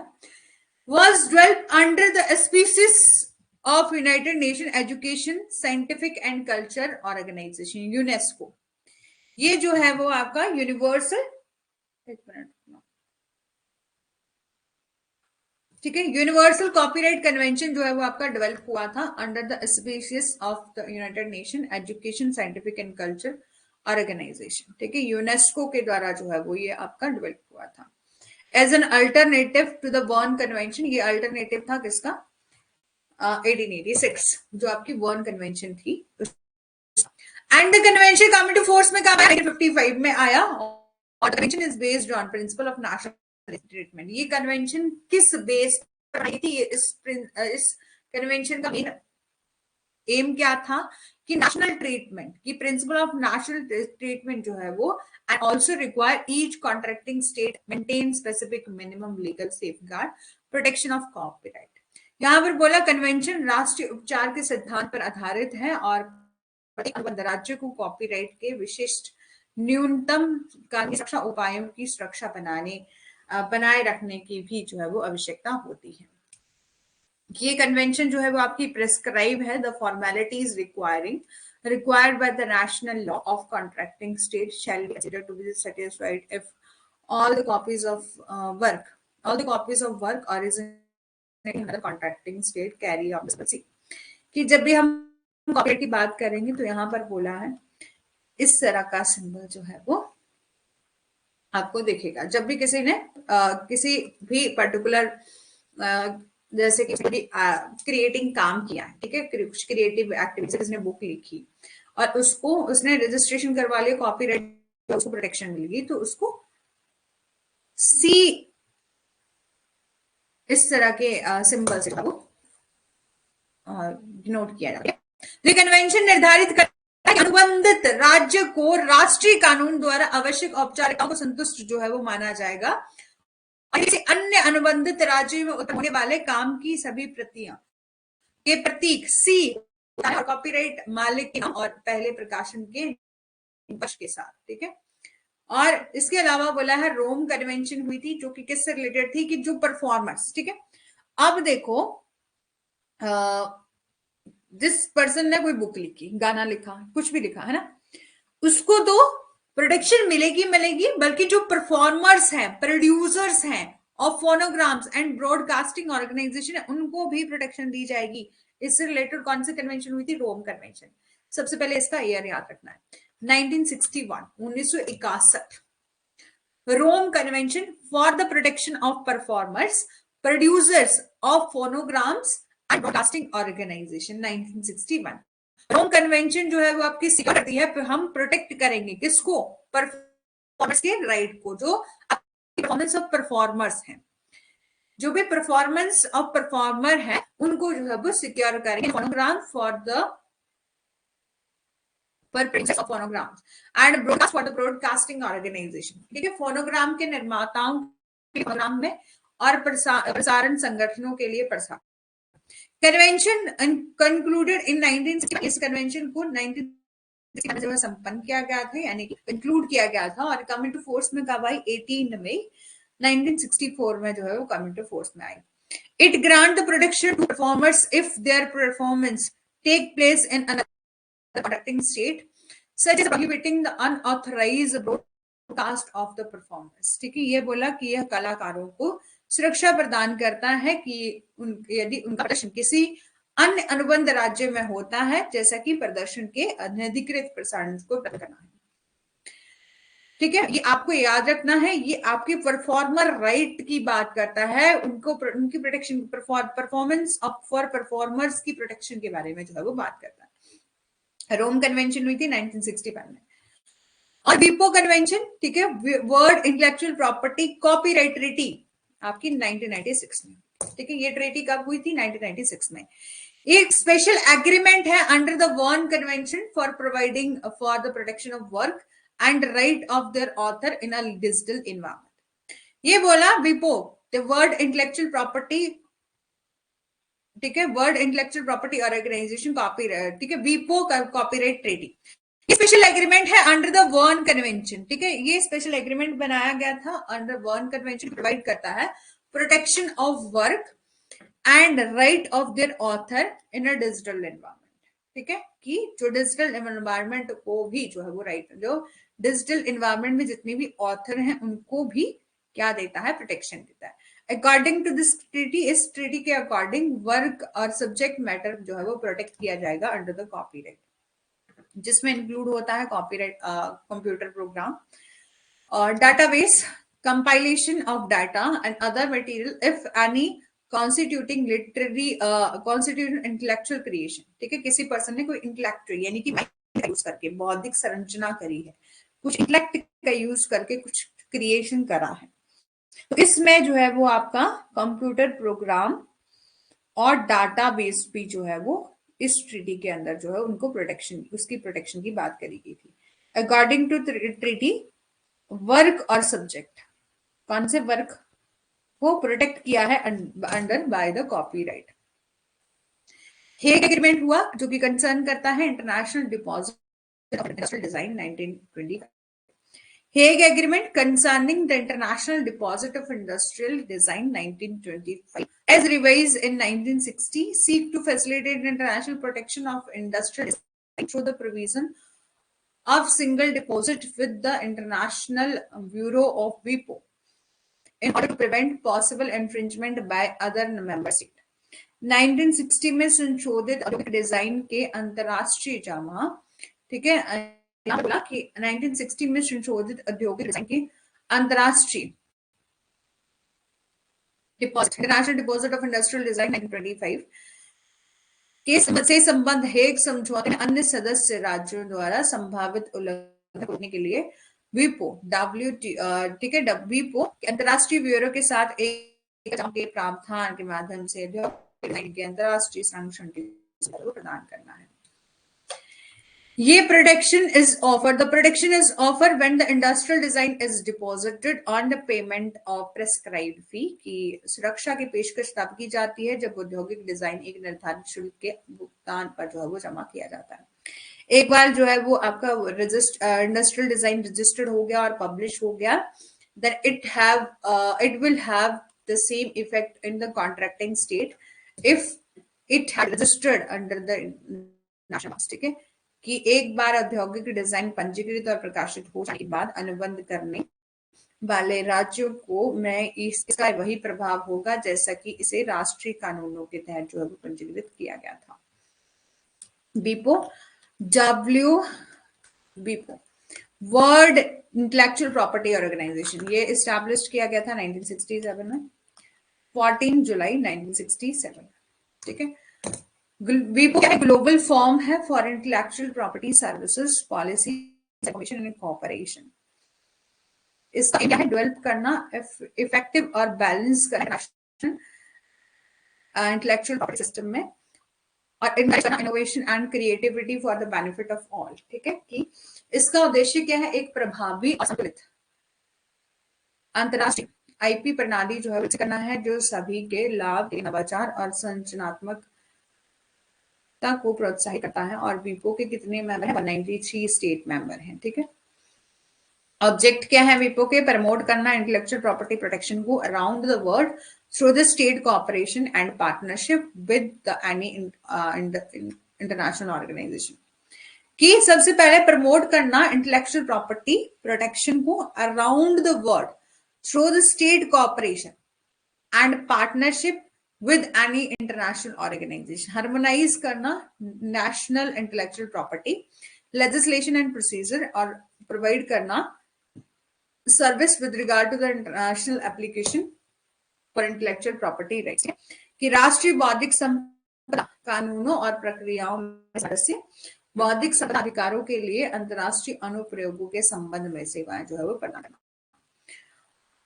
और exchange of information on intellectual property provide करना legal and technical assistant concerning an IP to developing and other countries. ठीक है, प्रोवाइड करना लीगल और technical assistance concerning IP to developing and other countries, facilitate करना resolution of private intellectual property dispute, कि निजी संपदा विवादों के समाधान की सुविधा, और marshal information technology is a tool for storing, assessing and using valuable intellectual information. Marshal सूचना प्रौद्योगिकी मूल्यवान बौद्धिक संपदा जानकारी को संग्रहित करने, एक्सेस करने और उपयोग करने के लिए एक उपकरण है। ठीक है, और ट्रिप्स एग्रीमेंट हुआ था जो कि आपका trade related aspect of intellectual property right कब का है? 1994 का है। वीपो एग्रीमेंट हुआ था on trade related aspect of intellectual property right 1994। ये आपका इंटरनेशनल लेवल पर मल्टीलेटेड एग्रीमेंट हुआ था जो कि डील करता था protection of intellectual property right की। हम प्रोटेक्ट करेंगे किसको? इंटेलेक्चुअल प्रॉपर्टी राइट को। This agreement recognize the importance of IP in international trade and also provide a dispute resolution and prevention mechanism for trade related IP issues. TRIPS agreement recognize the importance of IP. TRIPS agreement recognize the importance of IP international trade and also provide करना dispute resolution. यदि dispute हो गया तो उसके लिए उसको resolve भी करना, solve भी करना और prevent करना mechanism for trade related IP issues को। एवरी मेंबर ऑफ WTO, ठीक है, तो जो भी आपके WTO के मेंबर हैं उनको रिक्वायर है कि उनको ऑब्जर्व करना पड़ेगा, तो उनको जो है वो ट्रिप्स के प्रोविजन को फॉलो करना पड़ेगा, और वो प्रोवाइड करेंगे minimum level of IP protection in their national laws. ठीक है, और वो प्रोवाइड करेंगे minimum level of IP protection in their national law. Categories of IP by cover TRIPS, ठीक है, कैटेगरीज ऑफ आईपी जो कि कवर करी गई हैं ट्रिप्स में। तो सबसे पहले copyright and related right, trademark, geographical indication, industrial design, patent, layout design of integrated circuit और प्रोटेक्शन ऑफ अनडिस्क्लोज इंफॉर्मेशन। ठीक है, प्रोटेक्शन ऑफ अनडिस्क्लोज इंफॉर्मेशन, ये आपका किस में आता है, ट्रिप्स की बात करी गई है। देखो W2 एग्रीमेंट, ठीक है, वर्ड एग्रीमेंट किससे रिलेटेड था, trade related aspect property right, कि हम ट्रेड करेंगे तो इंटेलेक्चुअल प्रॉपर्टी राइट को किस तरह से रखेंगे, इससे रिलेटेड आपका ट्रिप्स एग्रीमेंट जो है वो हुआ था 1994 वाला, ईयर याद रखना है, जो कि इंटरनेशनल लेवल पर मल्टीलेटेड एग्रीमेंट जो कि डील करता था कि हम प्रोटेक्ट करें इंटेलेक्चुअल प्रॉपर्टी राइट्स को। A TRIPS agreement recognizes importance of IP in international trade and also provide a dispute resolution and prevention mechanism for trade-related IP issues. ठीक है? Every member of WTO is required to observe the provision of TRIPS and provide the minimum level of IP protection in their national laws. Categories of IP covered by the TRIPS और copyright is and related right, ठीक है, कि कौन सी थी जो कि IP intellectual property cover करी गई थी ट्रिप्स में, तो copyright and related right, trademark, indication, industrial design, patent, layout design of integrated circuit, protection of undisclosed information, ठीक है। और इसी के साथ जो थोड़ा बहुत इंपॉर्टेंट रह गया था कल वो हमने कवर कर लिया है, बाकी बाकी बाकी बाकी बाकी बाकी यहां तक बताएंगे, किसी को कोई डाउट है तो बताइए, और कुछ बताना हो पूछना हो तो बता सकते हैं। और रेखा जी कैसे हैं?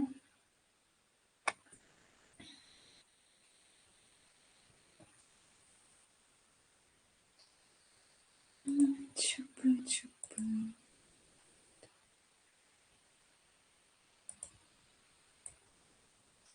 ठीक है, अब हम करेंगे इंफॉर्मेशन टेक्नोलॉजी एक्ट 2000।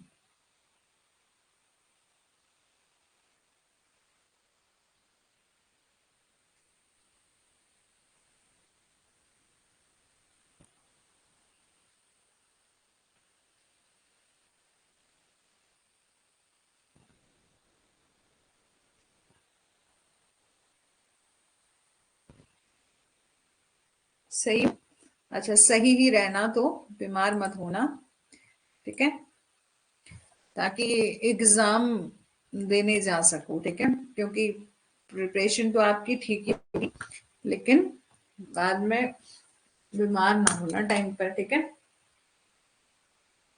और सब लोग, रेखा जी नहीं और बाकी सब लोग भी, ठीक है, क्योंकि इस बार रेखा जी की प्रिपरेशन तो अच्छी, मेरे को ऐसे लग रहा था कि उनका निकल जाएगा, क्योंकि एमसीक्यू भी काफी अच्छे उन्होंने कर रहे थे, लेकिन इनका एग्जाम इसलिए नहीं हो पाया था क्योंकि ये एंड मोमेंट पे बीमार थी, तो सब लोग अपना ख्याल रखना, ठीक है, सब लोग अपनी हेल्थ का जो है वो ध्यान रखना।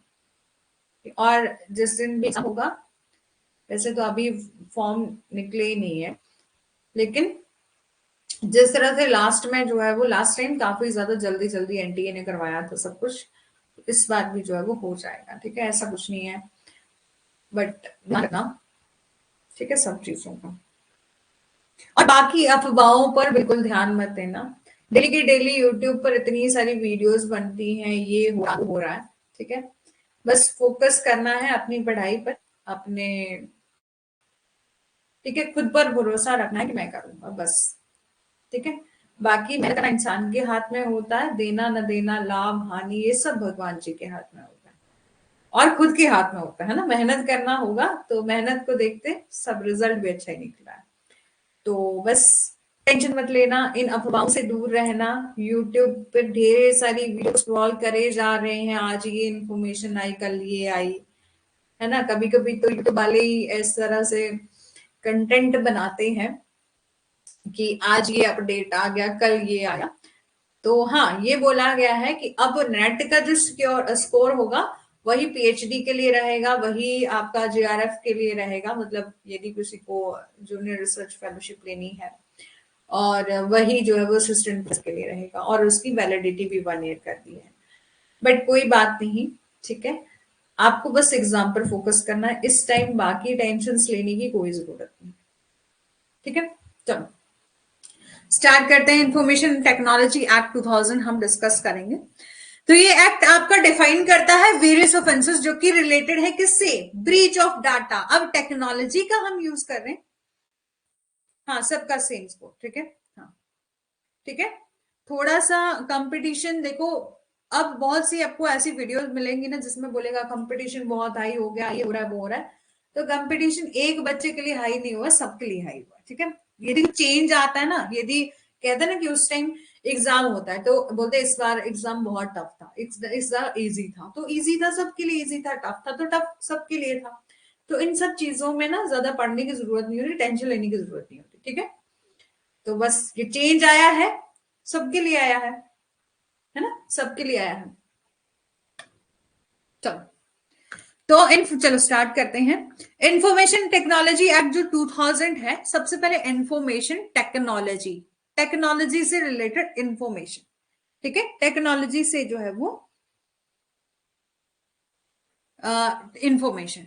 तो यहां पर बोला द एक्ट, ये आपका डिफाइन करता है वेरियस ऑफेंसेस को जो कि रिलेटेड है किससे, ब्रीच ऑफ डाटा और privacy of individual and provide punishment और पेनल्टीज फॉर दैम। कि ये अधिनियम, ये एक्ट जो है वो आपका बात करता है कि ब्रीच किस तरह से हो रही है डाटा की। आप देखो कि आपने अपनी लैपटॉप है, मान लीजिए आपका सेल फोन है, ठीक है, इसको भी हम एक टाइप ऑफ कंप्यूटर ही कह सकते हैं क्योंकि इसमें भी टेक्नोलॉजी है, डाटा है, इंटरनेट है, सब चीजें हैं, आपकी इंफॉर्मेशन है। अब आपके किसी डाटा को कोई पर्सन चुरा ले, ब्रीच ऑफ डाटा, आपने कोई प्राइवेट कुछ चीजें अपनी रखी हैं, उनको कोई जो है उनके साथ छेड़छाड़ करे, आपकी प्राइवेसी को जो है वो खत्म करने की कोशिश करे, उसको इन्फ्रिंज करे। तो इस एक्ट में ये सब चीजें बताई गई हैं, साथ ही साथ पनिशमेंट बताई गई है, पेनल्टीज बताई गई है, यदि इनकेस यदि इस तरह की एक्टिविटी होती है तो उस पर्सन को कैसी पनिशमेंट मिलेगी, कैसी पेनल्टी जो है वो मिलेगी। It also talk about intermediaries and regulated the power of the social media. ये मध्यस्थों के बारे में भी बात करता है जो कि सोशल मीडिया की शक्ति को नियंत्रण करता है। अब देखो आजकल तो ना मतलब ये जैसे फोन है, टेक्नोलॉजी है, अभिशाप भी है, वरदान भी है। बचपन में एक ऐसे आता था हिंदी में, पता नहीं आप लोगों ने लिखा है या नहीं, लेकिन कहते थे कि विज्ञान एक अभिशाप और वरदान, ठीक है, था ना, एक ऐसे हमने तो लिखा है, हमारे टाइम में था, पता नहीं आप लोगों के टाइम में था कि नहीं। उस टाइम तो टेक्नोलॉजी इतनी एडवांस भी नहीं थी जब स्कूलों में पढ़ते थे, ठीक है, लेकिन धीरे धीरे अब जैसे कि आजकल के टाइम की बात करें, आजकल के टाइम की बात करें तो सच में अभिशाप भी है, वरदान भी है। ये इंसान किस तरह से यूटिलाइज कर रहा है उसको, इस पर डिपेंड कर रहा है। अब ज्यादातर लोग जो है वो सारा दिन बैठकर स्क्रॉल, या हम ज्यादा और भी क्या बात करनी, हम अपनी ही बात करें तो एक बार अब चाहे आप यूट्यूब पर रील देखने लग पड़ो ना, तो आपका 1 hour, half hour, 1 hour, 2 hour कहाँ चले जाता है पता ही नहीं चलता। और हाँ मैंने लिखा है, सच में हमने भी लिखा है ठीक है। तो ठीक है, तो अब बात करें कि अब यूट्यूब है, ठीक है, इतना बड़ा है, बहुत सारी चीजें हैं, फ्री ऑफ कॉस्ट मिल रही हैं, और मतलब नई नई चीजें आपको, एजुकेशन में भी आपको इतना सारा कंटेंट मिलेगा, ठीक है, सब चीजों में आपको कंटेंट मिला है, आप नॉलेज की चीजें गेन कर सकते हैं। वही नॉलेज की चीजें है, वही बर्बादी वाली चीजें भी है। अब तो आपने सुना होगा एक श्रद्धा मर्डर केस आया था ना, तो उसमें देखा था कि एक पर्सन जो है वो मुस्लिम और हिंदू लड़की की जो है शादी, श्रद्धा मर्डर केस था वो, हाँ, उसमें जो है वो दोनों पर्सन ने लिव इन रिलेशनशिप में रह रहे थे, तो उस लड़के ने वेब सीरीज जो देख देख कर जो है वो उसका मर्डर करना, किस तरह से करना है, किस तरह से नहीं करना, वो सब चीजें, अब कुछ लोग क्राइम ही देखे जा रहे हैं, कुछ गंदी चीजें ही देखे जा रहे हैं, प्रॉन एक्टिविटी देखे जा रहे हैं, कुछ सेक्सुअल कंटेंट देखे जा रहे हैं। तो ये सच में वरदान, आपका विज्ञान जो है आपका वरदान भी हो गया और अभिशाप भी हो गया। ये सिर्फ इंसान पर डिपेंड करता है कि वो उसको किस टेक्नोलॉजी को किस तरह से मिसयूज कर रहा है। तो with the advancement of technology e commerce भी आया है। ई कॉमर्स पहले जब हमारा इंफॉर्मेशन टेक्नोलॉजी या हमारे आईपीसी के जो प्रोविजन थे उसमें भी, या कॉन्ट्रैक्ट के प्रोविजन थे, ठीक है, उसमें भी ई कॉन्ट्रैक्ट का सिस्टम नहीं था, लेकिन हमें टाइम टू टाइम जरूरत हुई और हमने, ठीक है, अभी आपकी यूनिट 6 करवाने को है, ठीक है, इसके बाद जो है वो आपकी 10 यूनिट रहेगी, उसके बाद यूनिट 6 करवा दी जाएगी। तो बोला कि with the advancement of technology e commerce I has been, और मतलब इतनी ज्यादा इंक्रीज हुआ साइबर क्राइम, मतलब अब आपको टेक्नोलॉजी आ रही है, ई कॉमर्स आ रहा है, तो साथ साथ में आप साइबर क्राइम भी दिखे, ठीक है, जो कि ऑफेंसेस रिलेटेड टू डाटा और ऑथेंटिक इंफॉर्मेशन से भी आपको ऑफेंसेस देखने को मिले। तो जहां जहां पर आपके पास राइट होते हैं, ड्यूटीज भी हैं। जब जब आपको वरदान मिला है तो अभिशाप भी साथ साथ में मिला है, मतलब टेक्नोलॉजी का यूज हो रहा है तो मिस यूज भी हो रहा है, ठीक है। तो ये आपका इंफॉर्मेशन टेक्नोलॉजी एक्ट इसी से रिलेट करता है। तो even the data related to the security and integrity of a country was not safe, कि यहां तक कि हम पर्सन का, हमारा पर्सनल डाटा की तो क्या बात करनी, हमारी कंट्री तक का डाटा जो है वो सेफ नहीं है। जो security and integrity of country का जो डाटा है वो तक सेफ नहीं है। और government decide to regulate the activity of social media and data store therein, इसलिए सरकार ने सोशल मीडिया की गतिविधियों और उसमें संग्रहित डाटा को जो है वो विनियमित करने का फैसला किया। अब बैकग्राउंड क्या था, यूनिट बैकग्राउंड क्या है किसका, आईटी एक्ट का, इंफॉर्मेशन टेक्नोलॉजी एक्ट 2000 का क्या कुछ बैकग्राउंड है, यानी कि क्या कुछ तरीके से जो है वो इसकी डेवलपमेंट कहां से निकल गया। तो सबसे पहले बोला United nation commission on international trade law 1996 adopted a model, कि जब आपका 1996 था उसमें अंतरराष्ट्रीय कानून व्यापार पर संयुक्त राष्ट्र आयोग ने ई कॉमर्स और डिजिटल पेचीदगियों पर एक मॉडल कानून अपनाया, जिसमें सभी कंट्री को आई बोला गया कि आप कंपल्सरी प्रोविजन बनाओ। It also made it compulsory every country, ठीक है। ये कहा कि हर कंट्री को क्या करनी चाहिए, अपने नेशन के लिए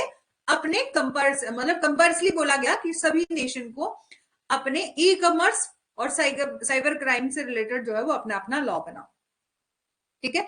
कि it also made it compulsory for every country to have its own law on e commerce and cyber crime in order to protect the data of citizen and the government.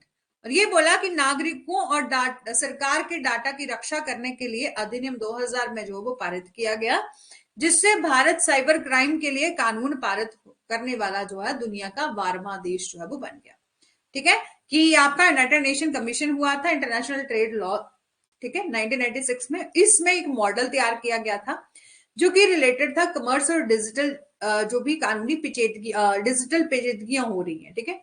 तो ये कहा कि हर country को ये compulsory बताया गया कि आप क्या करो, सब कंट्रीज ई कॉमर्स और साइबर क्राइम से रिलेटेड जो है वो अपने अपने प्रोविजन बनाओ, अपनी अपनी कंट्री में लॉ बनाओ, ताकि प्रोटेक्ट किया जा सके डाटा को, सिटीजन के डाटा को भी और गवर्नमेंट के डाटा को भी। और इस एक्ट को पास किया गया 2000 में, और हमारा इंडिया क्या बन गया, 12th कंट्री बन गया ऑल ओवर द वर्ल्ड जिसने पास किया है आपका information technology act. It is also called IT act, इसको हम आईटी एक्ट के नाम से भी जानते हैं। प्रोवाइड करता है लीगल फ्रेमवर्क ताकि प्रोटेक्ट किया जा सके डाटा को जो कि रिलेटेड है ई कॉमर्स और डिजिटल सिग्नेचर से related. It also further amended 2008 and 2018 to meet the need of society, कि समाज की जरूरतों को पूरा करने के लिए इसे 2008 और 2018 में जो है उसको संशोधित किया गया। अब कोई भी लॉ बन के आता है, आप मार्केट से कुछ चीजें उठा के देखो। कल ही हमने बात करी थी कि जब हमने स्टार्टिंग में रेफ्रिजरेटर देखे थे तो वो ऐसे थे, धीरे धीरे डेवलपमेंट हुई, आज बात करें तो आज कुछ और सा उसका डिजाइन बना दिया। तो अब हमें चीजों की ही उसको भी ज्यादा हम नई नई चीजों को इस्तेमाल करते हैं, उन आपकी मशीन्स में ही हम चेंज देखने को मिलता है, तो लॉ में तो चेंज आएगा ही आएगा, है ना। तो इसको 2008 और 2018 में जो है वो चेंज किया गया है according to need of society. ये एक्ट डिफाइन करता है power of intermediaries and their limitation, ठीक है। Are schedules for information technology act 2000 की क्या कुछ अनुसूचियां हैं। तो ये एक्ट सबसे पहले इसके 13 चैप्टर हैं, 90 सेक्शंस हैं, 12 शेड्यूल हैं, सॉरी 2 शेड्यूल्स हैं, ठीक है, माफी चाहेंगे, 2 शेड्यूल हैं। तो सबसे पहले ये एक्ट जो है वो आपका डिवाइडेड है 13 चैप्टर में, 90 सेक्शन में और सेकंड शेड्यूल में, 2 शेड्यूल में, ठीक है। तो ये फॉलोइंग चैप्टर जो है वो इस एक्ट में बताए गए हैं। चैप्टर नंबर 1 डील करता है with applicability of act and definition of various terminology used in the act.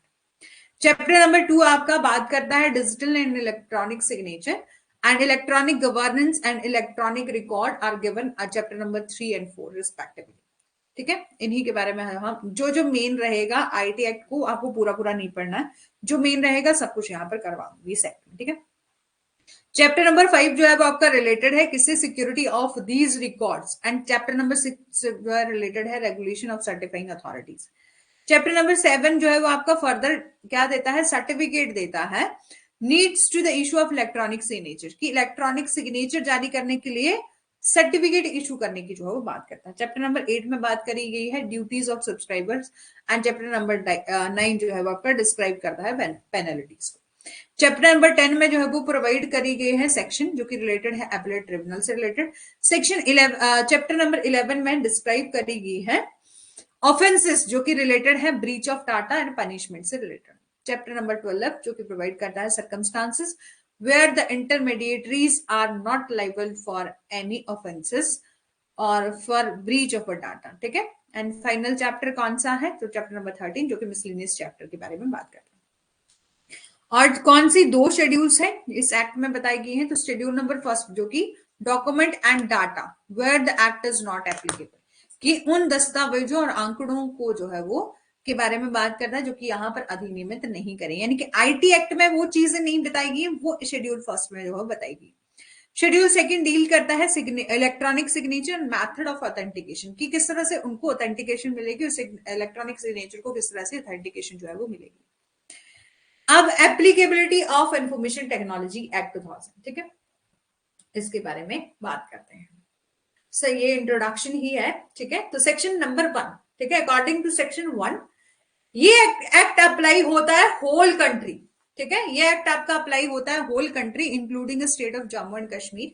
ये act the application of act is also contents to the extra territorial jurisdiction. ये बोला है कि इस अधिनियम का आवेदन अतिरिक्त क्षेत्रीय अधिकार क्षेत्र तक फैला हुआ है, जिसका अर्थ है कि यह देश के बाहर भी ऐसा अपराध करने वाले व्यक्ति पर जो है वो लागू होता है। यानी कि ये एक्ट इंफॉर्मेशन टेक्नोलॉजी एक्ट की एप्लीकेशन के बारे में बताया गया है, एप्लीकेबिलिटी के बारे में जो है वो बताया गया। सेक्शन नंबर 1 जो है वो इस एक्ट का ये बात करता है कि ये आपका act information technology act 2000 whole country, जितनी भी होल कंट्रीज हैं, ठीक है, उस पर जो है वो अप्लाई होता है, मतलब होल कंट्री हमारी इंडिया की जितनी भी ठीक है, ये अधिनियम पूरे देश पर जो है वो लागू होता है, जिसमें including the state of Jammu and Kashmir. और ये एक्ट आपका अप्लाई होता है, एक्सटेंड करता है extra territorial jurisdiction which mean applies to a person committing such information outside the territory as well. कि ये एक्ट आपका आउटसाइड टेरिटरी भी, यदि कोई पर्सन कोई ऐसा एक्ट कर रहा है, कोई पर्सन जो कि क्या कर रहा है, ब्रीच कर रहा है डाटा को, या किसी सिटीजन और हमारे गवर्नमेंट के डाटा को ब्रीच कर रहा है, ठीक है, तो उस पर भी जो ये अप्लाई होता है, which mean it also apply the person committing such offence outside the country as well. जिसका अर्थ है कि देश के बाहर भी ऐसा अपराध करने वाले व्यक्ति पर लागू होता है जिसकी अपराध का स्रोत अर्थात कंप्यूटर या कोई उपकरण भारत में हो। ठीक है, तो व्यक्ति को अधिनियम के अनुसार जो है वो दंडित किया जाएगा, चाहे उसकी राष्ट्रीयता कुछ भी हो। और द कंप्यूटर और any such device lies in India, then the person will be punished according to the act irrespective of their nationality। ठीक है, और ये बोला ये एक्ट जो है वो आपका अप्लाई नहीं करता ऐसे डॉक्यूमेंट जो कि शेड्यूल 1 में बताए गए हैं। ठीक है, कौन से, तो सबसे पहले negotiable instrument, then a cheque as a given section 13 of negotiable instrument act. जो सेक्शन 13 में नेगोशिएबल इंस्ट्रूमेंट की जो डेफिनेशन दी है, उसमें जो जितने भी डॉक्यूमेंट है negotiable instrument other than a check, check के अलावा उन पर ये अप्लाई नहीं होता है। ये एक्ट पावर देता है अटॉर्नी, ठीक है, any power of attorney, sorry any power of attorney according to section 1A of powers of attorney act 1882, उसमें भी जो आपका अप्लाई नहीं होता ये आपका एक्ट। ठीक है, ये एक्ट जो है वो आपका कहां पर अप्लाई नहीं होगा, जो कि डॉक्यूमेंट्स बताए गए हैं अंडर शेड्यूल 1 में। ठीक है, any sort of trust according to section 3 of Indian trust act 1882, ठीक है, कि भारतीय न्यास अधिनियम यानी कि इंडियन ट्रस्ट एक्ट 1882 की धारा 3 के अनुसार किसी भी प्रकार का न्यास, ठीक है, यानी कि किसी भी प्रकार का trust. Any will include the testamentary disposition given under the Indian Succession Act 1925 or any contract or sale deed of any movable property. इन सभी पर जो है वो आपका ये एक्ट अप्लाई नहीं होता। ऑब्जेक्टिव क्या है इंफॉर्मेशन टेक्नोलॉजी एक्ट 2000 के? सबसे पहले बोला the act was pass to deal with e commerce, ठीक है, ये बोला है कि अधिनियम ई कॉमर्स और डिजिटल सिग्नेचर से जुड़ी सभी पेचीदगियों से निपटने और निम्नलिखित उद्देश्यों को पूरा करने के लिए पारित किया गया था। ये एक्ट जो आपका पास किया गया था ताकि डील कर सकेगा वो ई कॉमर्स और all intensities involves the digital signature and fulfil करे फॉलोइंग ऑब्जेक्टिव। कौन कौन से फॉलोइंग ऑब्जेक्ट बताए? तो ये बोला कि ये एक्ट सीक करता है, seek to protect all transaction done through the electronic media. देखो, आप इलेक्ट्रॉनिक मीडिया के थ्रू कोई भी ट्रांजैक्शन कर रहे हो, शॉपिंग के लिए जा रहे हो, डेबिट का मतलब जो भी ऑनलाइन यूपीआई का यूज कर रहे हो, गूगल पे, फोन पे, कुछ भी यूज कर रहे हो, उससे रिलेटेड जितनी भी ट्रांजैक्शन हो रही है, इलेक्ट्रॉनिक मीन से रिलेटेड कोई भी ट्रांजैक्शन हो रही है, ये एक्ट आपका उसको प्रोटेक्ट करता है। ठीक है, ई कॉमर्स ने संचार, ये अधिनियम जो है इलेक्ट्रॉनिक माध्यम से किए गए सभी लेन देन की रक्षा जो है वो करता है। E commerce has reduce paper work, e commerce ने जो है वो आपका पेपर वर्क को रिड्यूस कर दिया है, और for the communication purpose it also give the legal protection to the communication and exchange information through the electronic media. ये संचार और इलेक्ट्रॉनिक माध्यमों के माध्यम से सूचना के आदान प्रदान को कानूनी सुरक्षा भी जो है वो देता है, और साथ ही साथ जो है वो ये प्रोटेक्ट करता है डिजिटल सिग्नेचर को that are use any sort of legal authentication, कि ये जो है आपका ये आईटी एक्ट जो है आपका डिजिटल सिग्नेचर को भी प्रोटेक्शन देता है, प्रोटेक्ट करता है, और जो कि जिसका यूज डिजिटल सिग्नेचर का यूज जो है वो किसी लीगल ऑथेंटिकेशन के लिए जब किया जाता है, या किसी भी प्रकार के कानूनी प्रमाणीकरण के लिए उपयोग किए जाने वाले डिजिटल हस्ताक्षरों को भी जो है सुरक्षित करता है। ये रेगुलेट करता है activity of intermediaries by keeping a check on their power, कि मध्यस्थों की गतिविधियों को उनकी शक्तियों पर नियंत्रण रखकर जो है वो नियंत्रण करता है। ये डिफाइन करता है वेरियस ऑफेंसेस जो कि रिलेटेड है privacy data privacy of citizen and hence protect their data. ये नागरिकों की डाटा गोपनीयता के संबंधित विभिन्न अपराधों को परिभाषित करता है, और इसलिए उनके डाटा की भी रक्षा वो करता है। It also regulate the end protect the sensitive data stored by the social media and other electronic intermediaries. ठीक है, ये सोशल मीडिया और अन्य इलेक्ट्रॉनिक मध्यस्थ द्वारा संग्रहित संवेदनशील डाटा को भी जो है वो नियंत्रण करता है और संरक्षित करता है। ये प्रोवाइड करता है recognization of book of account kept in electronic form regulated Reserve Bank of India act 1934। ये जो है वो भारतीय रिजर्व बैंक अधिनियम 1934 द्वारा विनियमित इलेक्ट्रॉनिक रूप से रखे गए खातों की पुस्तकों को भी मान्यता प्रदान करता है। फीचर क्या है इस इंफॉर्मेशन टेक्नोलॉजी एक्ट 2000 के? तो फॉलोइंग आर द फीचर बताए गए हैं। सबसे पहले ये एक्ट बेस्ड है किस पर? Model law of on e commerce adopted by UNCITRAL. सबसे पहले इंट्रोडक्शन में ही हमने डिस्कस किया था ना, याद है कि आपका यूनिसीट्रल यानी कि United nation commission on international trade law, इसके द्वारा अडॉप्ट किया गया था एक मॉडल जिस पर आधारित था ये आईटी एक्ट। तो सबसे पहले बात करी जाती है कि एक्ट जी IT act information technology act based है model law on e commerce adopted by UNCITRAL. ये आपका एक्स्ट्रा टेरिटोरियल जुरिडिक्शन के बारे में बात करता है, यानी कि हमारे इंडिया में तो चलो कोई ना कोई मतलब कोई ऐसी गतिविधियां करता है जो कि गलत है, कहीं ना कहीं जैसे कंप्यूटर सिस्टम से रिलेटेड है, या कोई भी इलेक्ट्रॉनिक रिकॉर्ड जो है किसी के डाटा को आप जो है वो इन्फ्रिंज कर रही हो, यानी कि उसकी प्राइवेसी के साथ जो है वो इन्फ्रिंज कर रहे हो, तब तो उन पर ये आईटी एक्ट अप्लाई होता ही होता है। लेकिन हमारे इंडिया से बाहर भी कोई पर्सन ऐसी एक्टिविटी कर रहा है जिसका लिंक किसके साथ है? हमारे इंडिया के किसी पर्सन के साथ है। जैसे मान लीजिए कोई पर्सन जो है वो हमारी आउटसाइड इंडिया में बैठा है ना, और अपने कंप्यूटर के माध्यम से हमारे किसी इंडिया के सिटीजन और हमारी गवर्नमेंट के डाटा के साथ छेड़छाड़ कर रहा है, तो उस पर भी हमारा ये आईटी एक्ट अप्लाई होता है। ठीक है, और ये डिफाइन करता है various terminology use in this act, जैसे कि cyber cafe, computer system, digital signature, electronic record, data symmetric crypto system. Clause first, ये प्रोटेक्ट करता है all transaction and contract made through the electronic means and say that all such contract are valid. Section 10A में बोला, section 10A of में, section 10A में बोला है कि ये प्रोटेक्ट करता है जितनी भी ट्रांजैक्शन जो और कॉन्ट्रैक्ट किए जाएं जो कि इलेक्ट्रॉनिक मीन से किए जाएं। ठीक है, ये सेक्शन 10A जो है वो हम जब कॉन्ट्रैक्ट एक्ट डिस्कस करेंगे और ई कॉन्ट्रैक्ट डिस्कस करेंगे तब भी जो है हम इसको डिस्कस करेंगे। ठीक है, तो यहां पर बोला तब मैं आपको बताऊंगी कि ये हमने कहां पर पढ़ा था। ठीक है, फिर मत भूलना।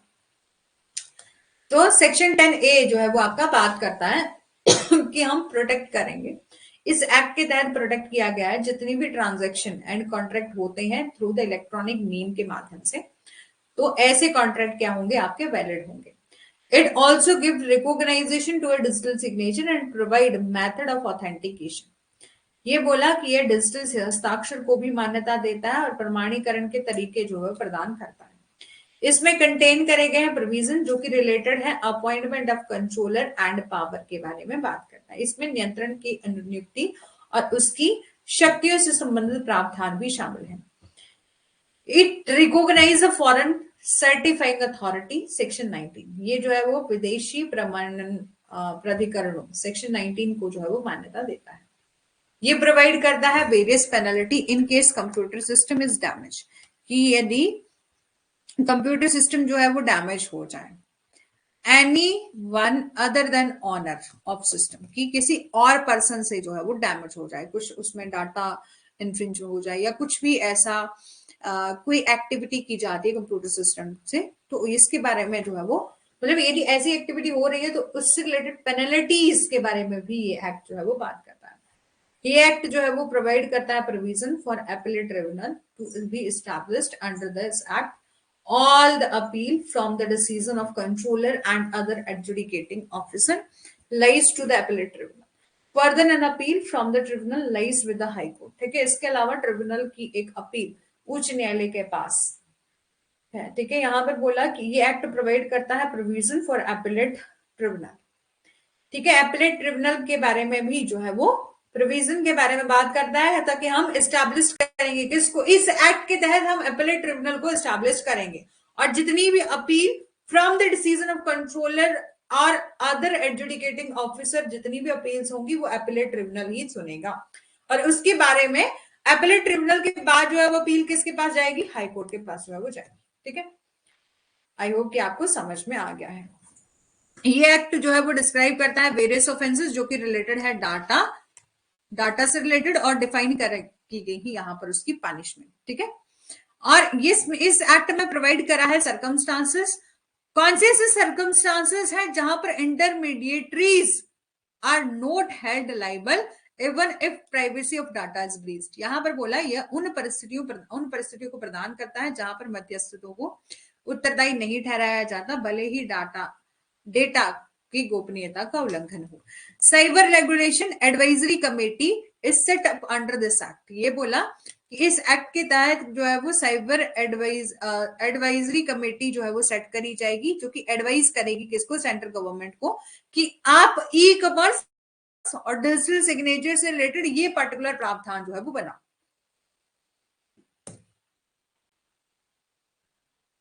मैम प्लीज आप जब भी नोट्स भेजें रिपीट नहीं सेंड किया ना। अरे मैंने तो उस दिन ही कहा था आपको कि ठीक है चलो इस बार नहीं करूंगी। ठीक है, लेकिन मैंने उस दिन ही आपको क्लास में कई बार बताया था, मैंने कहा था जब भी प्रिंट लेते हो ना तो आप ना प्रिंट को पहले देख लिया करो, पीडीएफ को देखा करो। देखो हमें भी थोड़ा सा रिस्ट्रिक्ट किया हुआ, क्या बोल सकते हैं, जैसे कि ये आपका आईटी एक्ट है। अब आईटी एक्ट मान लीजिए कि आज की क्लास में इतना होता है ना, इलेक्ट्रॉनिक सिग्नेचर तक होता है। तो हमें बोला अलग अलग क्लास का अलग अलग जो है वो आप पीडीएफ बनाओ। ठीक है, इससे क्या होता है कि मैं एक ही पीडीएफ बनाया है मैंने, ठीक है, तो मैं आपको एक ही पीडीएफ जो है वो प्रोवाइड कर दूंगी, बार बार जो है वो मतलब टॉपिक वाइज भले ही मैं मेंशन कर दूं, बट अब क्या कर सकते हैं। ठीक है, आप तो आपका लॉस हो गया। ठीक है, लेकिन मैंने आपको आपको याद होगा, हो सकता है आप क्लास में नहीं हो, लेकिन मैंने उस दिन भी कहा था कि जब भी आप प्रिंट आउट निकलवाते हो तो उस दिन पहले पीडीएफ को देखा करो। ठीक है, पीडीएफ को देख लिया करो कि एक तो एक से ज्यादा बार भी जो है वो दे दिए, अपलोड कर दिए जाते हैं।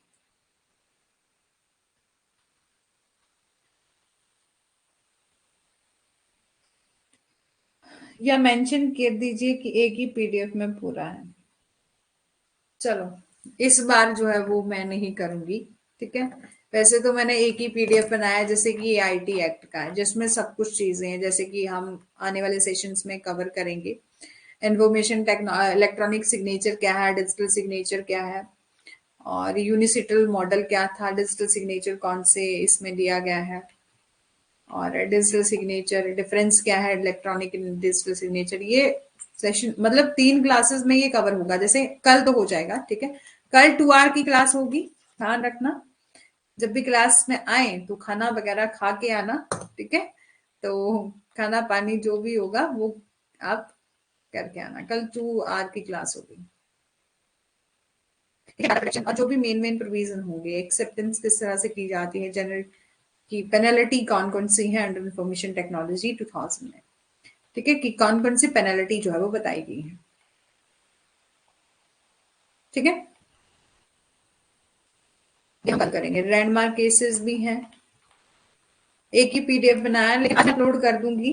ठीक है, बाकी देख लेना आप लोग। ठीक है, चलो थोड़ा सा रिवाइज कर लेते हैं। तो ये बोला है ऑफेंसेस, इसके बारे में थोड़ा सा डिस्कस कर लेते हैं 2 मिनट। ठीक है, बाकी कल करते हैं। कल हम स्टार्टिंग से जो है, स्टार्टिंग से नहीं, जितना आज किया है उससे नेक्स्ट से जो है वो डिस्कस करेंगे।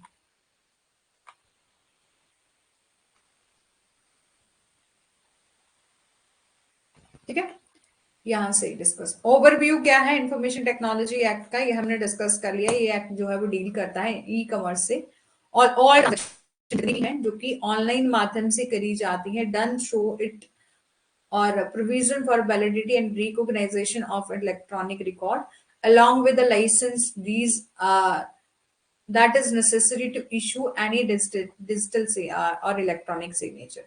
यानी कि जितनी भी ये लाइसेंसिंग के साथ जो है वो इलेक्ट्रॉनिक रिकॉर्ड की वैधता और मान्यता के लिए प्रावधान देता है, जो कि किसी भी डिजिटल या इलेक्ट्रॉनिक हस्ताक्षर जारी करने के लिए आवश्यक है। ठीक है, इलेक्ट्रॉनिक रिकॉर्ड एंड सिग्नेचर क्या है ये हम कल ही जानेंगे।